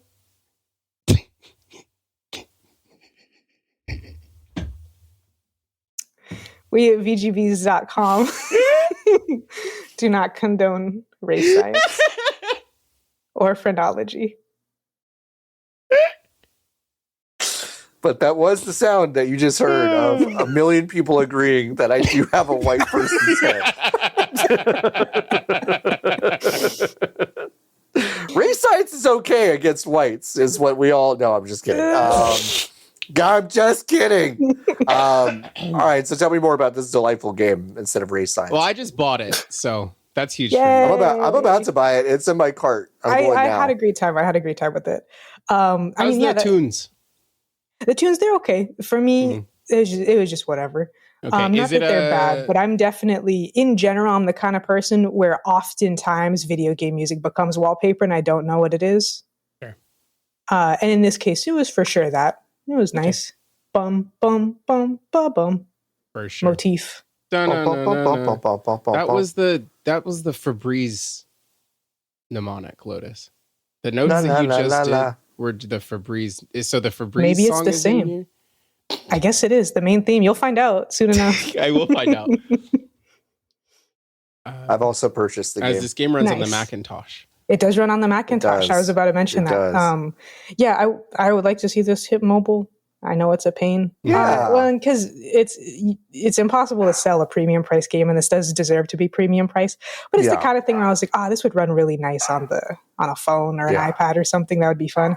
But yeah, I mean, the art style is the cutest thing ever. Cute animals, cute animal people. There's a lot of like Kimono Mimi style characters in the game, and I thought that they always turned out pretty cute and fun. Like you'll have like the like punk characters, and one of them's like a rooster, and you're like, that's fun. One of them's a fish. Great. You go, great. Lots of bunnies, lots of puppies, lots of cats. I would say at least like 5 cats per level, probably. Ooh, that's a lot. That's good. It's a good amount of cats. Wow. They're pretty cute cats. I see it. I like John's dogs are doing They're more. going. They heard the word cat. They also saw 5 cats as well. Okay. I guess so that's how they're reacting. They're arguing because only Oli's in the game. Only Oli's in the game. Only Oli's in the game. Only Oli's in the game. Only Oli. Nikki, do you want to talk about Pokopia a little bit? Yeah. I've played more of it. I think this game is great. Yay. I think it's really good too. Yeah. I just think it's great. I think it's really great. There have not kind of like without reservation, actually. Like I think Animal Crossing is one of those games that I think people are like, it's perfect, but then like the second you try to play it like a video game, it sucks. Like actually, if you think about the act of playing the video game Animal Crossing, it fucking blows. Yeah. Oh. Wow. One of them came in here. That sounded close. No, it sounded really close. Yeah, one of them came in here to go, huh? Yeah. I'm like, all right, okay, we got it. So the thing about Animal Crossing is that, like, I think it has all of this cultural cachet because for a while it was kind of revolutionary. And then I think New Horizons came out. Yeah. And I do think it was very good. And it benefited from the novel coronavirus. And I do think we need to ask some questions. Hugely. But I do think the idea of going back and playing that game. Listen, where was AC New Horizons? Where was AC New Horizons in the fall of 2019? Where were they? You know, that's all I'm asking. Where were they? Because the game got delayed. That's all I'm saying. The game was delayed into March, if you remember. Okay, because that was supposed to come out earlier. They found AC New Horizons in the Wuhan wet market, and then they were like, "Oh man!"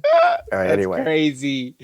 Anyway, the act of playing the game Animal Crossing, I do think is kind of frustrating. And it stinks. This game, it really feels like they were like, "What are all of the bad parts about playing Animal Crossing? Mm-hmm. Can we get rid of those?" What do we do to take them out? Can we either get rid of them or just do the opposite? Yeah, or do the thing that like a regular person would do if presented with this game design problem to solve. Yes. And I think because it is so unabashed, and to be so clear, I have not played Dragon Quest Builders, this is one of those. And it's a Viva Pinata. And it's a Viva Pinata. I have played Viva Pinata, but like there is so much. I'm just specifically talking about the Animal Crossing components of the game.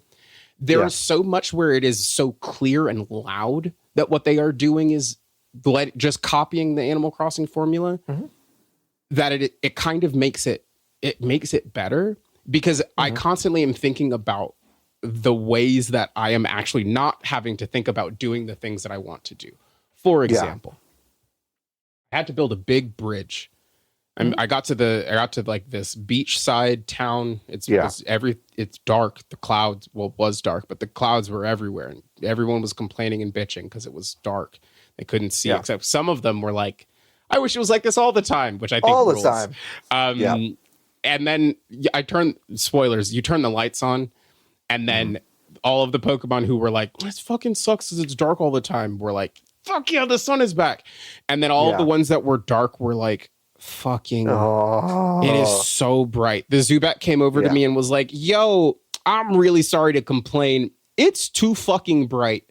Can you fix it?" So I had to dig a hole in the ground. That was me living in LA. It's like, fuck, another perfect day. So I dug a hole in the ground for this Zubat, and I put a little bed down in this little cave for him, and then I sent him down there, and he was like, "Thank you so much. This rules." And I was like, "Yeah, you're welcome, bud." I needed to build a bridge to connect two pieces of land. Okay. In Animal Crossing, to do that, because it does not have Minecraft in it, even though it could, or does not even trust the player enough to be like, "Do you just want to fucking you can pick where the bridge goes. Just put the bridge down and you figure it out." I just was like, I'm going to build the bridge. So I made all the shit that I needed. I built the rocks that I needed to build the bridge. And I walked over and I built the bridge, and I built the bridge exactly the way I wanted to build the bridge. I didn't have to tell anybody or ask anybody or wait 24 fucking hours I didn't have to collect donations for the bridge. Because it is simply a more open-ended creative experience. Yeah. Yes. And I built the bridge. And then everyone, like, as soon as I finished building the bridge, and I think this is where the magic is, right? Like, as soon as I finished building the bridge, the Pokemon started running across the bridge. They were talking on the bridge, like, before I could even turn around to be like, did I complete the bridge, there were already Pokemon that basically had like been following me as I had been working on the bridge. You are like getting these little cute little vignettes every time you rotate the camera of 2 Pokemon that you in your brain are thinking there's no reason for these lads to be talking. But then you'll talk to Meowth and Meowth will be like, Venonat's my best friend. I love Venonat. I fucking love that guy when we hang out.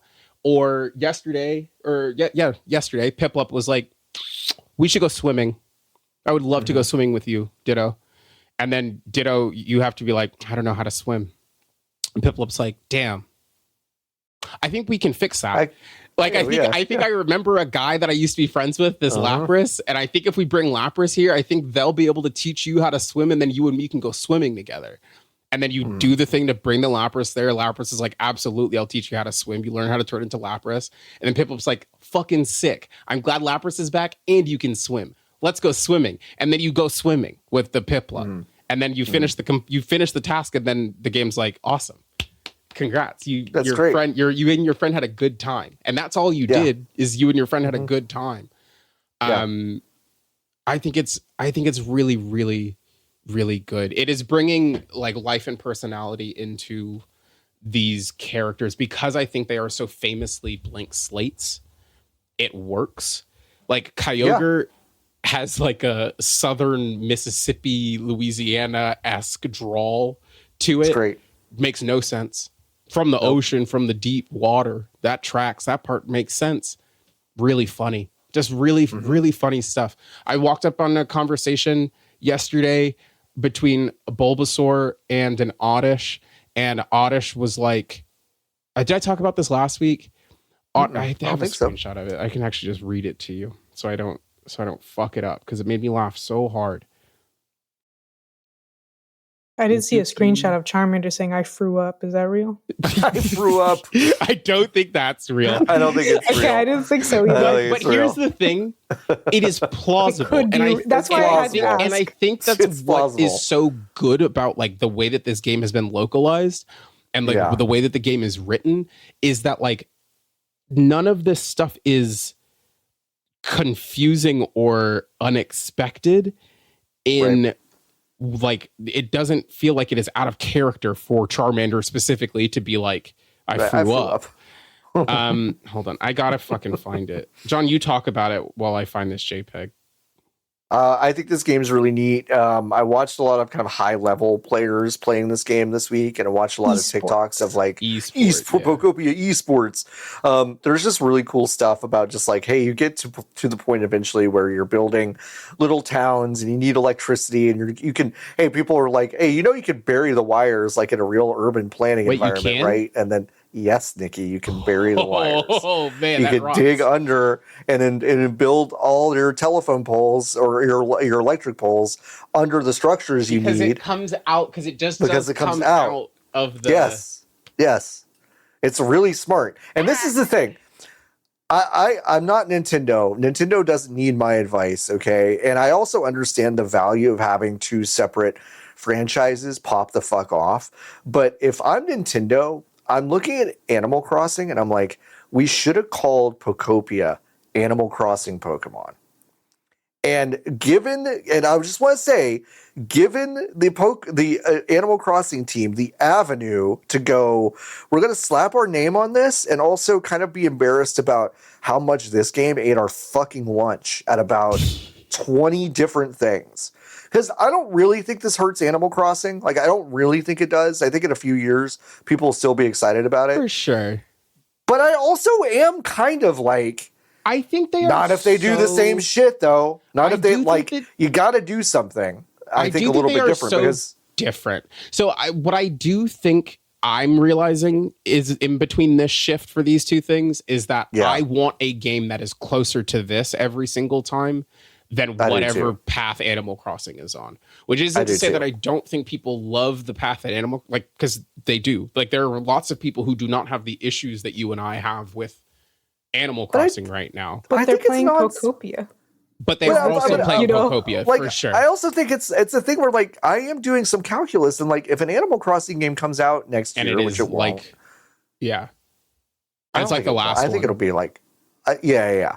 And it's like the last one, I am doing some calculus of like, actually, when's the next Pokopia coming out? Sure. Because like I am getting like the good stuff I get from Animal Crossing, I am getting from Pokopia, and also like a million quality of life benefits. There's a story that is like legitimately actually interesting.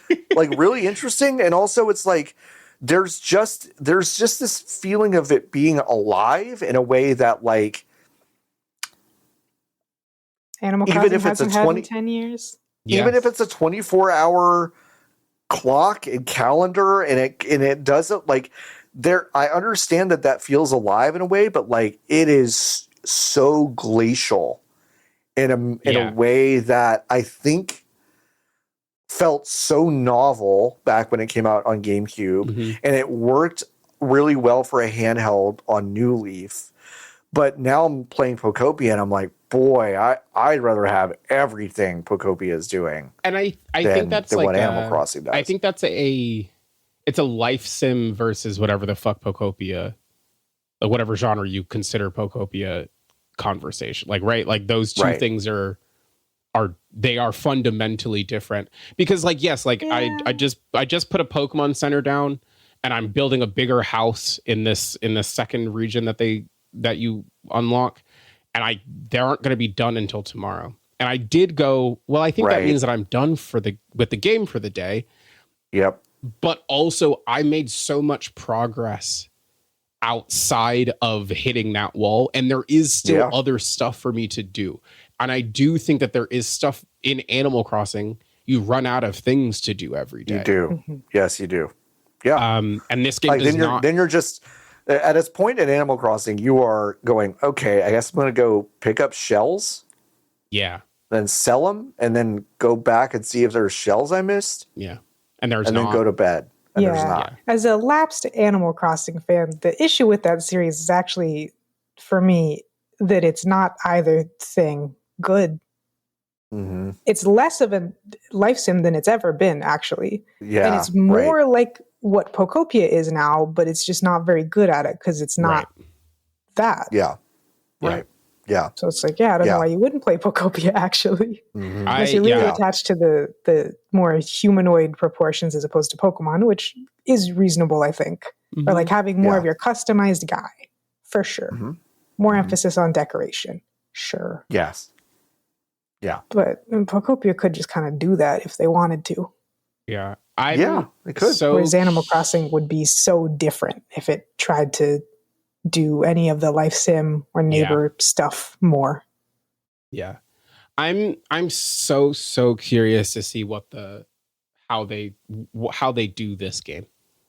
Like what the support is after, like what a second one of these looks like.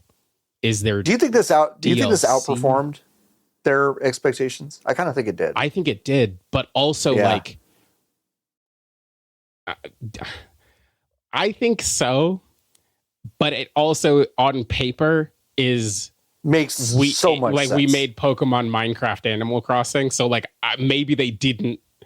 But like to me, the hype on this thing was like very much kind of more groundswell instead of like top down. Yeah, because they in the same fucking it came out kind of quickly compared to when they started talking about it. Yeah. And this was like the premise of an entire episode of our show. I think before Lotus started was Dinkum.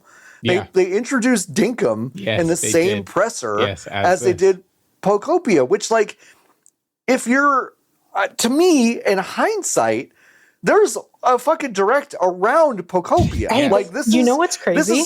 That is how Nintendo treats the Pokemon IP for when it's not a mainline title. They're like, we made a whole claymation show with Netflix. You can watch it. Yeah, whatever. You can watch it. It's maybe the coolest thing. You can do whatever. Yeah, whatever. Yeah. Also, we're opening a new store. Oh, the one in San Francisco. It's actually already open. You guys can go whenever. Yeah. Yeah. But Pokopia is great, and like I have enjoyed watching people who don't like Pokemon, like me, like fall in love with this game. I've enjoyed watching kind of lapsed Pokemon players fall in love with this game.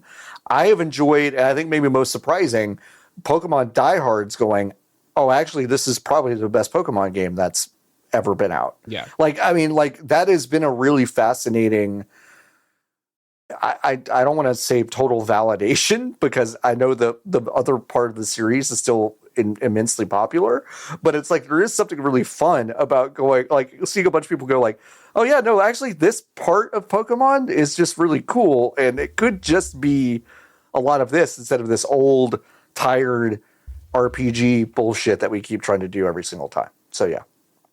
Anyway. Yeah, I like this video game a lot.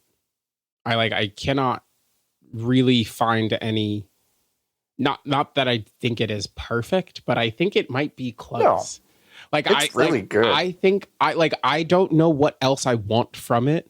And to me, that is like when I'm playing a video game, I'm kind of always searching for that. I do not know what else I want from it. And I'm sure there will be, once I get to making more complex layers of technology and I'm going to start to want to connect stuff, I'm sure I'm going to be like, God, I wish I could just zoom out and use my mouse to like click and drag stuff, and so I don't have to put each individual block down. Like, I'm sure I'm going to get there. But there is something so calming and like methodical about the ways that this game is asking you to move through it and asking you to consider what the Pokemon that you are building community for are asking for. I think this does something really clever in the vein of a Breath of the Wild or Tears of the Kingdom, in the sense that it gives you this kind of like this toolbox, and it does tell you how to use it.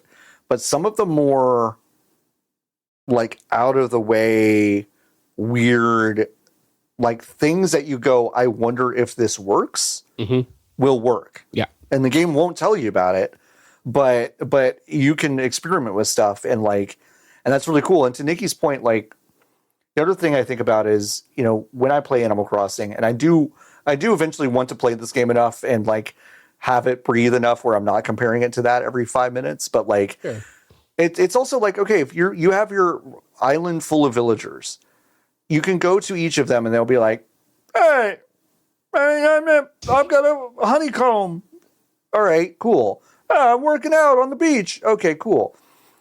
There are, you know, hundreds of Pokemon, and they're spread out, and they're like getting into shit, and they're interacting with the place that you made for them. And like that is going to not kind of become repetitive in, I think, a meaningful way for a long time. And I think because the game there's is just a lot to do. It's really good about moving you on too, Yeah, right? Like they are like, you wrap up a chapter, right, which is a location, and then they're like, all right, do it again, but it's different this time. Do it again. But do it again. Though. Like we're introducing, I just walked into the third zone, which I think this one is about transit. Like I think this is the rail one. Yep. And I'm like, sick, awesome. I'm gonna use I can't wait to carve through these mountains to build a silly little train. Yeah. So it's sick. It's a great game. I've also soloed about 20 rounds of Marathon this week. Whoa. Are you playing as Rook? No, I'm not playing. I'm not rooking. Okay. I'm just going through as I should probably. I should, because what's happening is I'm going into these things and getting my brains kicked in. But what's so interesting is that I've enjoyed every single one. Great. Like even though I have successfully exfilled, I think, once in those 20 solos. It is scratching a little bit of an itch that FromSoft games apparently scratch for other people, which is kind of like, you know why you failed. You know why, and it's mostly because you weren't careful enough or you weren't aggressive enough. And you've got to basically figure out which one is which. And you start to feel yourself kind of learn those things as you begin to listen to your environment, as you begin to understand what you're seeing in the distance, as to what you're hearing in adjacent rooms. It is a Bungie game that just was like, okay, what if like the most fundamental stealth components of a game that you really like, if you like an sim, you need to be good at that stuff. The fundamentals of that are in here. You do not want to get into a firefight with a room full of robots, even though if like those robots are designed to be killable and like fairly easy compared to a human opponent. If you get rocked, if you get like surrounded by 4 of them, you're fucking dead. Yeah. You are dead.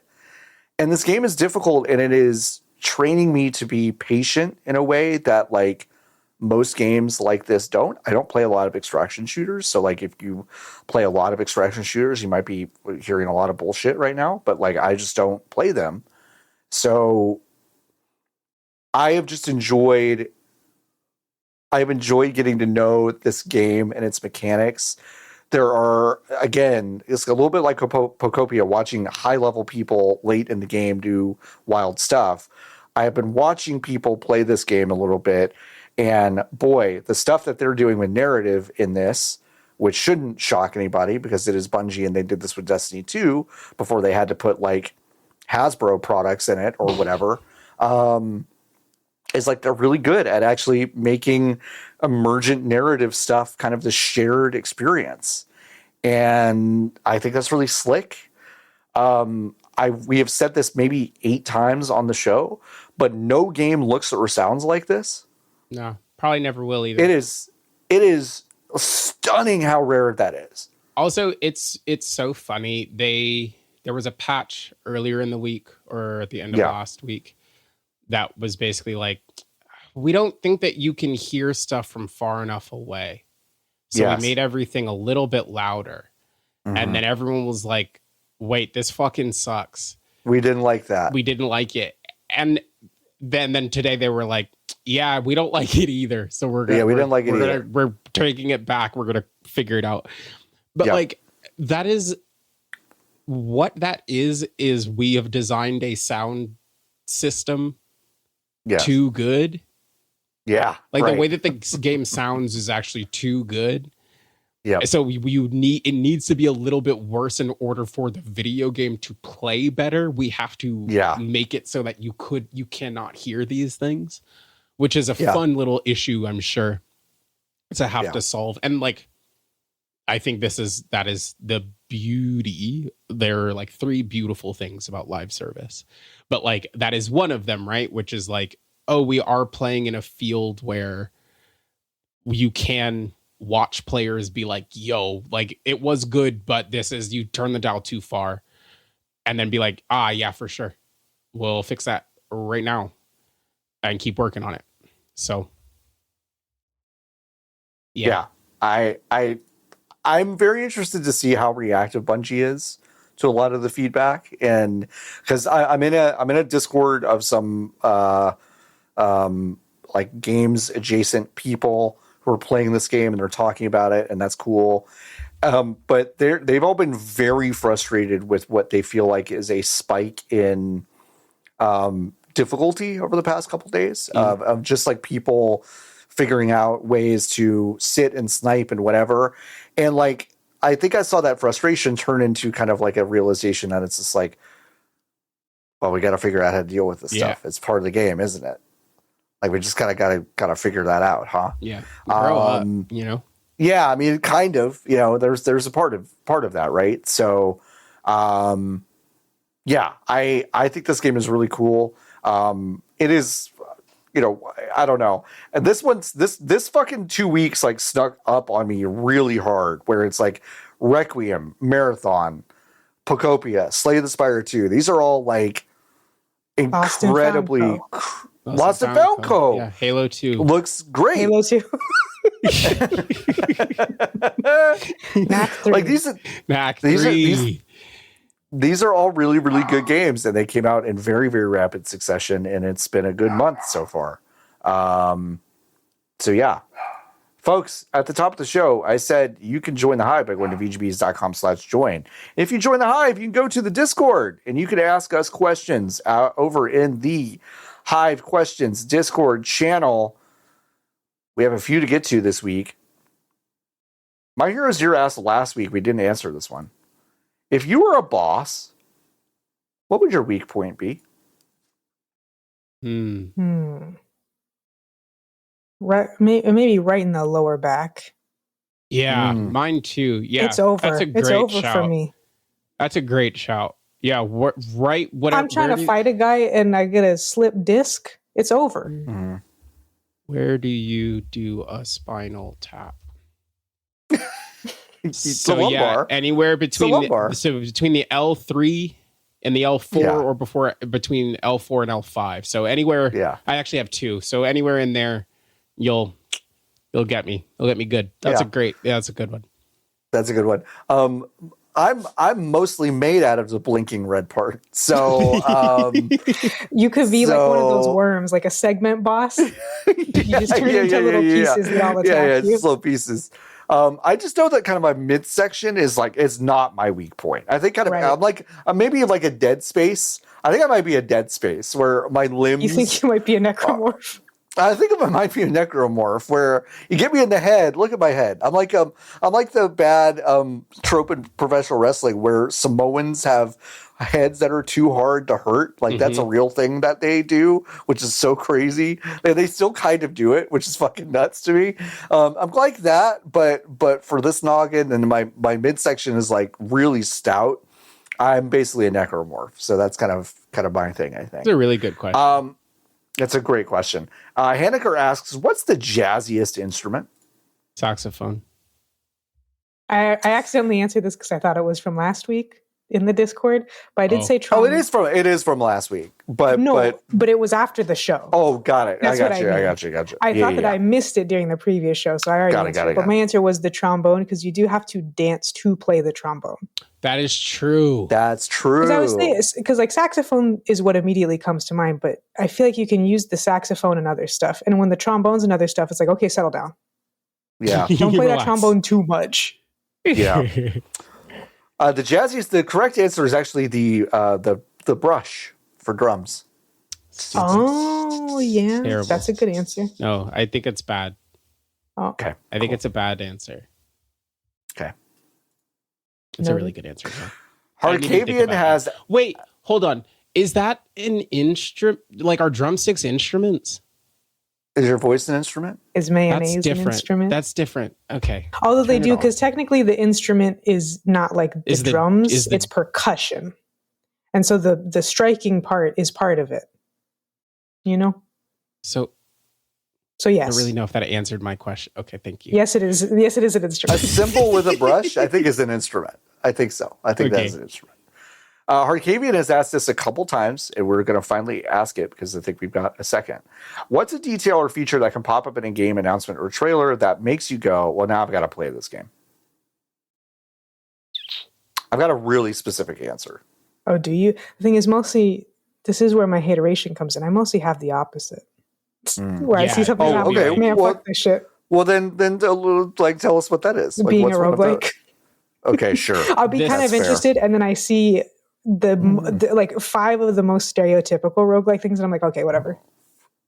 For me, like if you've watched me do a talkover of any Get Press, you've seen me do this. But this second, there is like an unbelievably highly produced 3D video game trailer where it looks like there's a video game you can play, and then they zoom out and it's a fucking click 'em. That does it for me. Like I fucking refuse. Like I will not think about your studio anymore.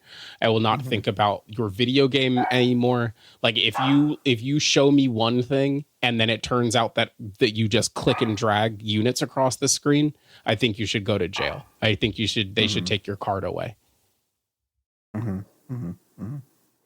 A real-time clock in a game. Like, or not real time necessarily, but like a day-night cycle, like a 24-hour cycle. Sure. For like where people like their behaviors change or like whatever. Like John hates Breath of the Wild. I love Breath of the Wild. What do you mean? That's got a cycle. Wait, was the question? The question was things you like, and then I said I was a hater. And then y'all turned it into a hater question, which is like, I can't believe y'all Like, we just talked about this. Y'all had an opportunity to say something nice. Instead, you were like, oh, I'll tell you what I fucking hate. I'll tell you what I fucking hate. Many showcases are bad. That's and so true. it's like, I think there probably is a pattern, but I can't figure out what it is because I just think, God, I hate watching showcases so much. I like when a game is trying to do, like, is music focused. So, like, I do not mean like an unbeatable kind of a situation, but I mean, like, if the game looks and feels like you're supposed to be high when you play it, I like those. Like, do you know what I mean? I do. Like a Tetris Effect? Yeah, like a Tetris Effect or a Sound Grass, which is coming out later this year. Yeah, like a Luminous. Like, that'll get me every time, Yeah. No, totally. Like, I don't even fuck with Luminous, but because I like Tetris Effect so much. Yeah, give it a shot. Absolutely. We have another question. Do you keep the starter pocket monster in your party throughout the whole game, or do you throw them in the garbage when a better thing comes along? Asks Jason. I keep them the whole time. And I also nickname all my guys. Yeah, I name them because they're people. And I keep them the whole time. I'm trying to think if there's... I literally do not... that's your partner. That's the first one they give you. You got to keep them. Yeah, got to keep Even them. if you don't use them. That's different. Yeah. Sometimes it does end up in a situation where you only have 5 guys because you don't like the other one. Mm-hmm. But I think I keep them most of the time. When I'm playing some like HMs. Yeah. Absolutely. Yeah. My Hero Zero asks, how can I trick someone into taking me to Japan? When as soon as you find out, let me know. I mean, trick someone. It's like, have you thought about just getting a sugar daddy or mama? Again, as soon as you figure that out, let me know. Oh, come on. They're everywhere. Oh, what are you They're talking everywhere? about? They're everywhere. I see. Go to a Goldman Sachs and bat your eyebrow and bat your eyelashes. Bat your eyebrows. Bat my eyebrows. Bat your eyebrows. I go, which I suppose is in a cartoonish way a flirtatious maneuver. Yeah, that's a bat for sure. Okay, it's fine. Funny you say this. I did get, because Instagram unfortunately does know who I am. Mm-hmm. Some local, there's no lesbian bars in the United States anymore. There's just women's sports bars. So a women's sports bar advertising a dating event that had different categories, and one of them was sugar baby, sugar mama, and then I had an age range. Oh my God! I guess they are everywhere. I mean, listen, I'm telling you, we have so many women's sports bars in Los Angeles, and by so many I mean 2. You know, there is women's sports on the TV. The schedule is about sports. So I'm going to one tomorrow because they're doing F1. Oh, that's fun. Ask them if they have a sugar baby, sugar mama. Yeah, I will. Like, Nikki, just start asking. I don't know why. Like, do you have money? You're like, I have no idea. I have no idea where they are. You need to start asking. Do you have any money? What's the local sugar mama / daddy situation? Yeah, no, like Skyrim. You just go and you talk to the bartender. And you're like, yeah. Have you heard any rumors about sugar parents in this area? Yeah. Well met. I've heard you're looking to become a sugar baby. Can I help you? I love, what's the name? Ooh, I forget his name. The guy in the first city in Skyrim who's like a shopkeeper. His name starts with a B. Yeah. Whenever you hear his voice actor in something else, you'll know. Because he's Troy Baker. He's just talking. Yeah, he's just Troy Baker. And he has such a distinct voice that you're like, yep. Yeah. Fonk asks, when putting headphones on, do you actively wear left on left? You've got to be talking about not earbuds, because those are fitted. But what? Yes, I peek at the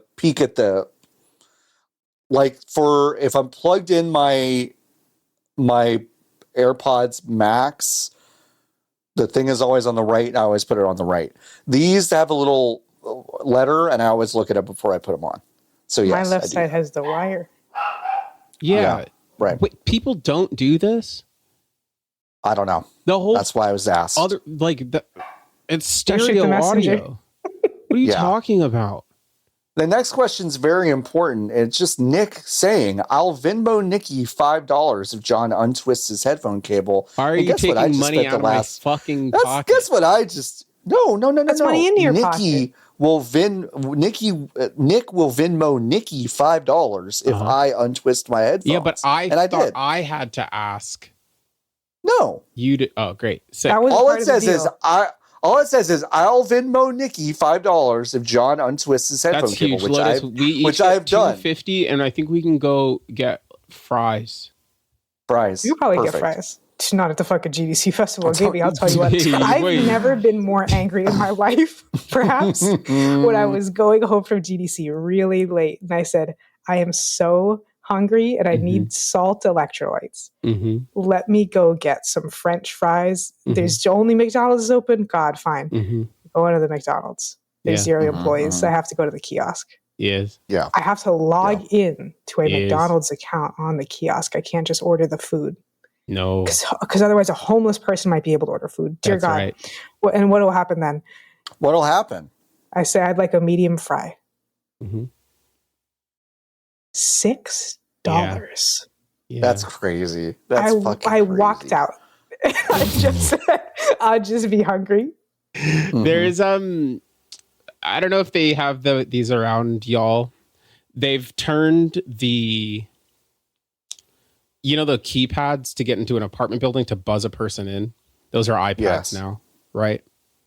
Yes. I walked by 4 buildings in San Francisco that had these iPads, but the iPads were in jail. So there was latticed metal cage around the iPad, which obviously if you've used renders it touch screen, you can't. That's not how it's not how it works. It's a beautiful city, really, and the worst people in the world live in it. Worst people in the world. It's so frustrating. My Year is Zero asking, what is your current I had a bad day and I need cheering up show or movie? I know I'm sad because I'm watching television. So yeah. I was gonna say if I turn on the television to watch television, something's gone wrong. It's not a good scene. If I'm watching YouTube and making fun of it, all is well. Yeah, no, for sure. Robert's Hamburgers is a classic for me. I'm kind of shocked how consistent that how long that show has been consistently good for. And I'm sure there are people who have Simpsons-esque takes about it, but I don't fraternize with those people. I think the show's still good. So I think it is Robert's Hamburgers for me. British Bake Off, that's like a classic for me. TOC just started up. Terminated Champions. Oh, yeah. They made the because the same 3 people kept winning. They made them not be on the show this season. That's kind of great. Which fucking rocks. They were like, they aren't here, so they can't win anymore. So someone new has to win. We've talked about this, but I love the All-Stars episodes of Guys Grocery Games. And Nikki told me to watch a particular episode, and I forgot to do it. That's okay. And I'd like to admit that here today. It's still there. You. There's still time Max, to watch pizza. Pizza, yeah. Pizza. God, there's a thing happens in that episode that is the most. I've never seen Guy Fieri get mad, and he gets mad. It's so fucking funny. It's so funny. It's a good episode of TV. That's really Lotus funny. is writing it down. I wrote GGG pizza on my to-do list. Perfect. That's really good. I similar to Nikki, I will watch Home Movies, which is another Lauren Bouchard show. And if you've never watched home movies, you should. It's really, really funny. Yeah, there are a few. Sometimes I'll pop on Clueless. It's one of my favorite movies. It's solid. It usually cheers me up. So yeah, those are good. Vash asking, not sure if this has ever been asked before, but where did the idea behind the bees in VGBs come from? Well, I'll give you an answer. I envisioned this originally as being a site where I would collaborate with people, and we would have a more active freelance base that was buzzing around, but this turned into more of a podcasting outfit with periodic contributions from freelancers. But I always envisioned it to be more than me, and I didn't want to do it unless it was more than me. And I like bees because bees work together, and that's where that came from. Gay. That's it. Bees have at least 3 genders. Are you trying to push an agenda?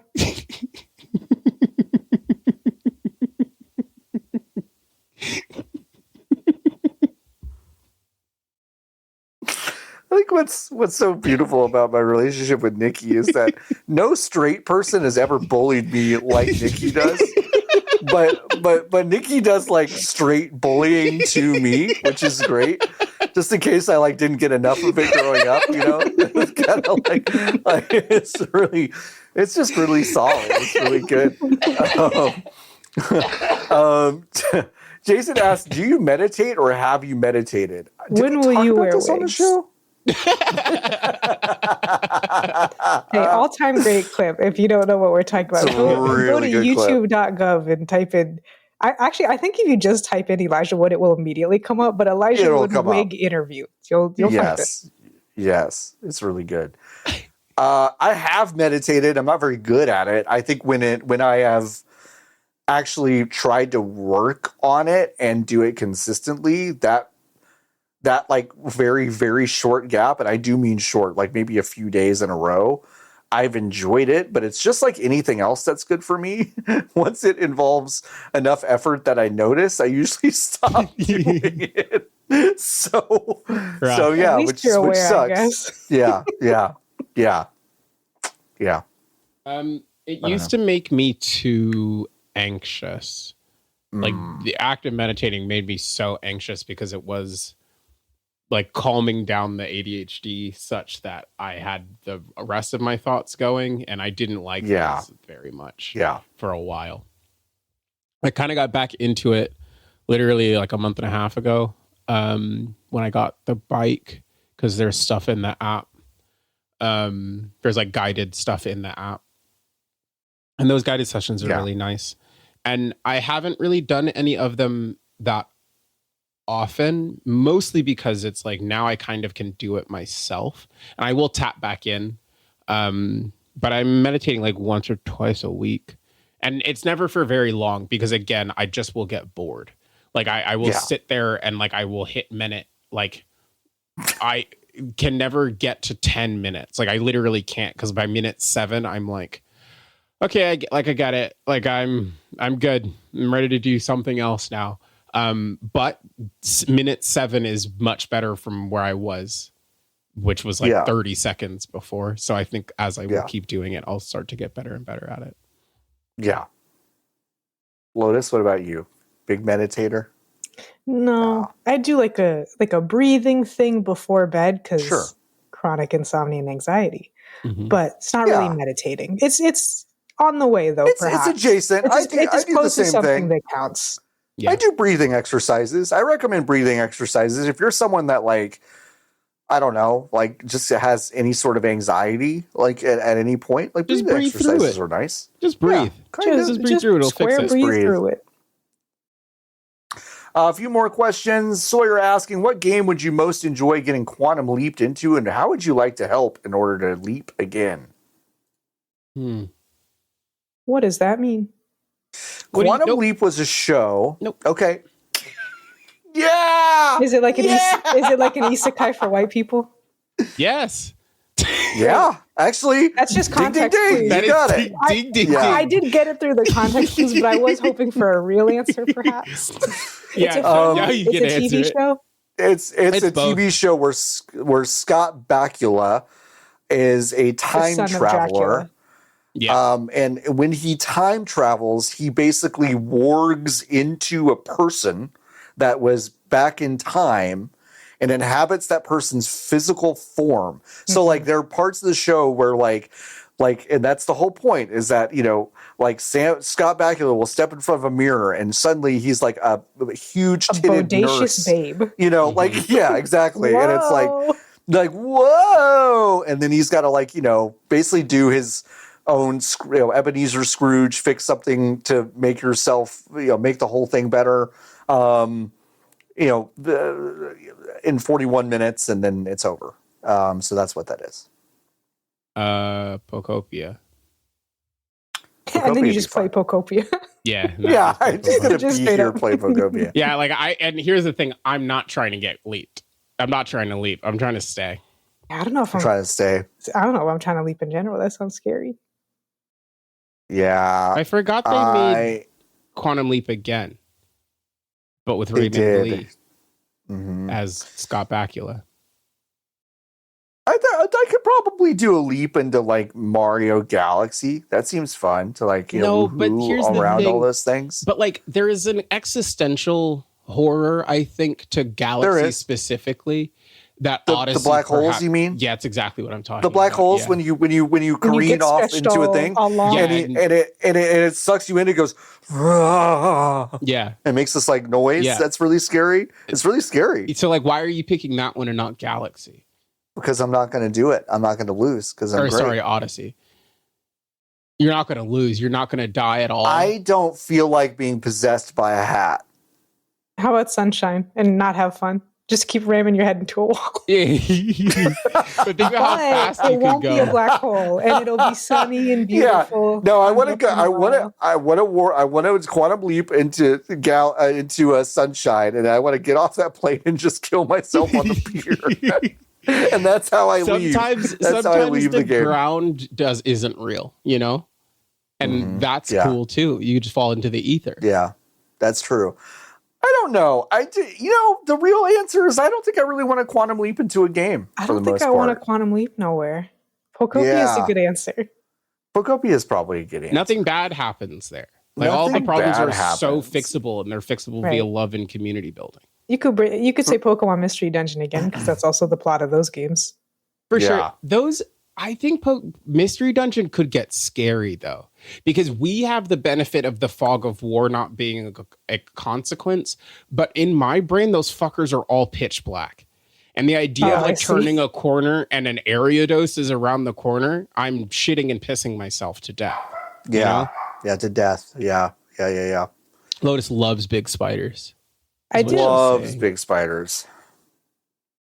If spiders looked like Spinarak and Ariados, I'd be in. But they don't. Fair. They don't. They don't look like that. That's true. Grace asking maybe my favorite question of the week. Who's the white boy of the week? White boy of the week. I was thinking about this. Yeah, Okay, so really first we have to bring back race science so we can kind of correct, yeah. Make sure who we can say is a white boy. Austin Wells for the Dominican Republic? Oh, I didn't think about that. Maybe. Not white, but as far as DR standards go, that's the white boy of the week. That's the white boy of the week. Is the Italian men's baseball team the white boys of the week? No. Okay, that's fine. I'm just saying stuff. I just don't like their rules. No, I mean, fine. You know what's crazy is I almost started going, I'm too close to this. I can't answer it. That's not true. With no bias reporting on VGBs.com. No bias reporting. I don't know. I feel like the heated rivalry guys was 2 weeks ago. That was 2 weeks ago. Also, isn't the plot that one of them's not white? One of them's not white, right? He just has the whitest name on the planet? Yes. I'm not sure. I actually don't know. I haven't seen that. The Asian one's not white. Yeah. His name is like Harrison Baumgartner, and he is Asian. Oh, okay. All right. And to be so clear, the other one also has the whitest name in the world, but he is white. He is Connor white. Story. Connor Story. That's right. I think we got to give it to the Harry Dominican Styles. dude. Oh, it is Harry Styles. I think it's Harry Styles. But it was bad.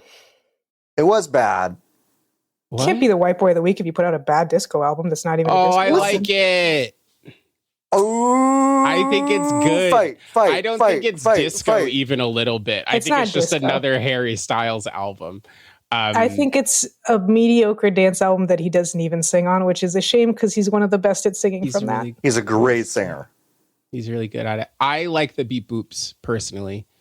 So there's some good beep boops. There's not a single track on there that I'm grinding to. And I think he thinks that there are.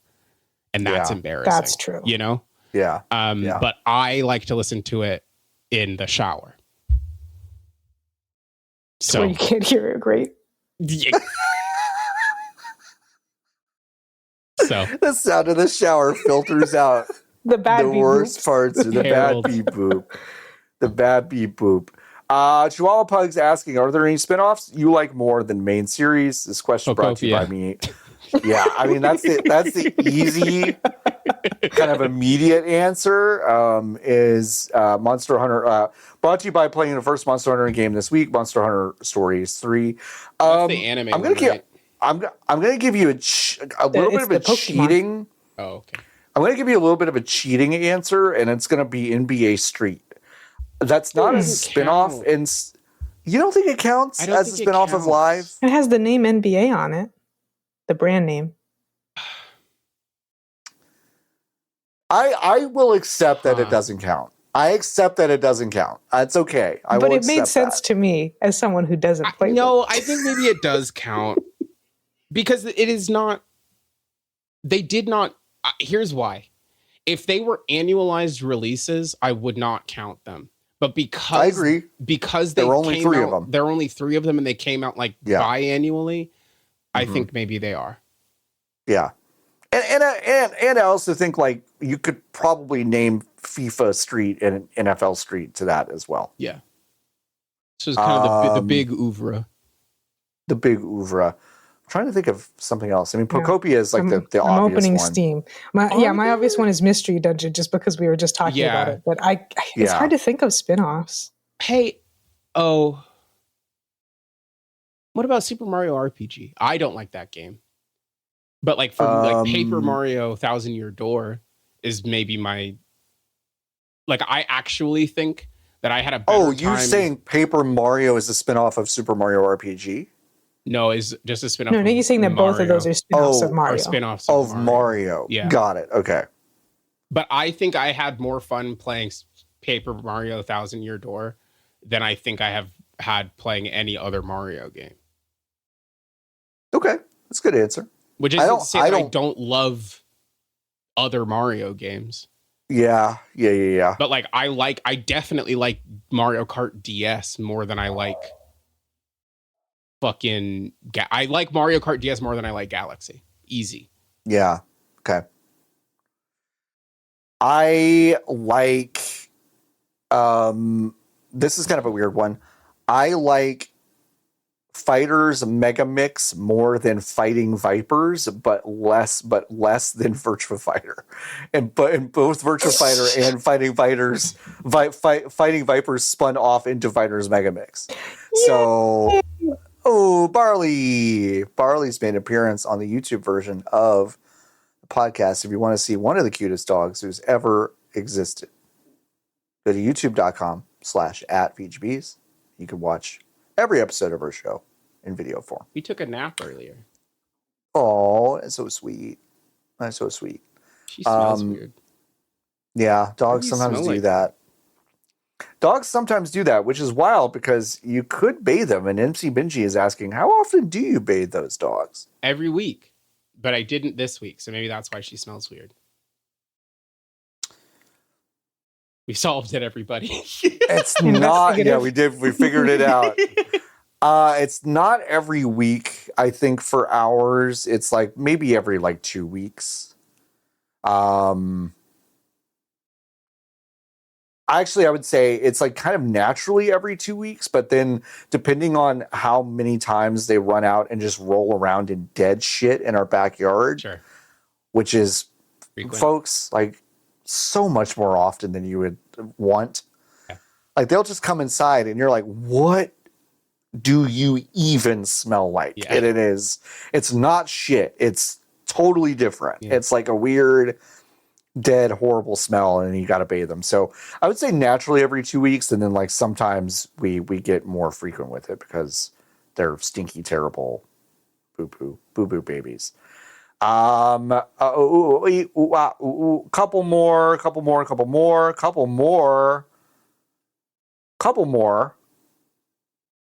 Soundshift asks, what do you think about adults who regularly watch South Park in the year of our Lord 2026? I don't fucking like or I try not to. I do not. I don't think about them much, but it does inform me about their taste. It does. So really informative. Important to know. It's information. It's information. And I'll leave it at that. Adam Juice asking, what move would you teach the child Ditto? That's a great question. So the child Ditto can watch and learn how to surf or do rock smash. Or like spray water or whatever. Right. Conjure grass. I'm probably teaching it car. Okay. But maybe you learn car. I think there's like 4 slots left that I haven't unlocked. And I don't know what I'm gonna get. But I think car or bicycle. Okay. I would teach them. I would teach them humor as defense mechanism. That's what I would teach them. Really good. That's what I would say. Yeah. I would say, hey, are you in trouble at work? Diffuse that shit by saying something a little off kilter. Mm-hmm. You can get out of it. It works every time. Hey, did you make an actual big mistake somewhere in life? And you're just going to say, I'm a big, dumb fucking idiot. And it's like, and then that's away. it. You know, it fixes it. It goes away. It fixes it. I love the idea of teaching Ditto stuff that like is not good for it at all. Just giving it agita. Yeah. I'm going to teach Ditto smoking cigarettes. Ditto would look so maybe need cool. Smoko with a long arm. Yes. With a cigarette. Yes. Oh my god. Smoking Ditto. Ditto could light Smoking the Ditto. cigarette themselves. Yeah. And smoke the cigarette themselves. Yeah. That's Don't so teach sick. Ditto to smoke cigarettes. They turn gray. Charmander's like, I threw up. You just grab its tail. You're like, shut the fuck up. Oh, that's some good shit. What about you, Lotus? What would you teach the child Ditto? I mean, similar to humor coat. Bad joke. Just tell a bad joke. Bad whatever joke. you feel like it. Yeah, bad joke. Yeah. 0. Well, I guess it wouldn't be 0 pp. It'd be the obvious. It has like 50 pp. 50 pp. Yeah. You can use it whatever you want. Use it whenever you want. And one final question I hate you asking. Hey, gang. Ever been in a car accident? No, I sure haven't. Nikki, have you? Yeah. Okay, great story. I Hey, have. John. Have you been in a car accident? I think Jesse did this because I didn't bring it up. We didn't talk about it last week. I worked. Oh, is that? We missed it. Damn. We fucking missed The it. streak. And afterwards, I was like, oh, thank God, it's over. It's over. I realized I created the problem, but I'm like, I was happy it's over. Oh, not and anymore. now Jesse's brought it up. Yes, I have. It's almost been a year. Congrats. Year coming up in May. Are you going to celebrate? Are you going to go back to the ditch? I might go back to Have a the little ditch party. and see what's going on. I might go. There. Instead of one of those white crosses, you just put up like a teeny tiny Toyota Sienna Matchbox. Yeah. Let's just put that there. Gone but not forgotten. My Toyota Sienna. Folks, we have 2 brand new VGB's podcast reviews. Whoa. 5-star reviews. Wow. That I'm going to read to you right now. Posted March 6th. The future is ours. HOURS. Clever. 5 stars. Good show. VGB's is like if the VGB's is like if the music of health was distilled into a podcast about video games. Positive. I look forward to hearing the engaging and insightful discussions every week. The show sobers me up for the coming week. Keep buzzing, comrades. We are a sobering force for Is everyone on the program familiar with health? Not intimately, no. Okay, so let's go ahead and read some song titles. This is from their 2024 album, Rat Wars Ultra Edition. We got Demigods, Future of Hell, Hateful, Of All Else, Crack Metal, Unloved, Children of Sorrow, Sicko, Ashamed, and the follow-up track, parentheses, of Being Born, DSMV, Don't Try, Free to Die, Be Quiet and Drive, in parentheses, Far Away. That's a cover of a Deftones song, by the way. Oh, okay. And then another Ashamed featuring Lauren Mayberry. And then last song, The Drain. Cool. Okay. Love to circle her. Love to do that. So thank you. The future is ours. And also 3 days ago, Freegerator, 5 stars, buzz. That's all it says. For haters, by haters. Thank you so much. Thank you. Freegerator. We really appreciate it. If you leave us a 5-star review, we will read it on the air. And you know what? Even if it's not a 5-star, we'll probably read it unless it's like just way too mean. And then John will just read it.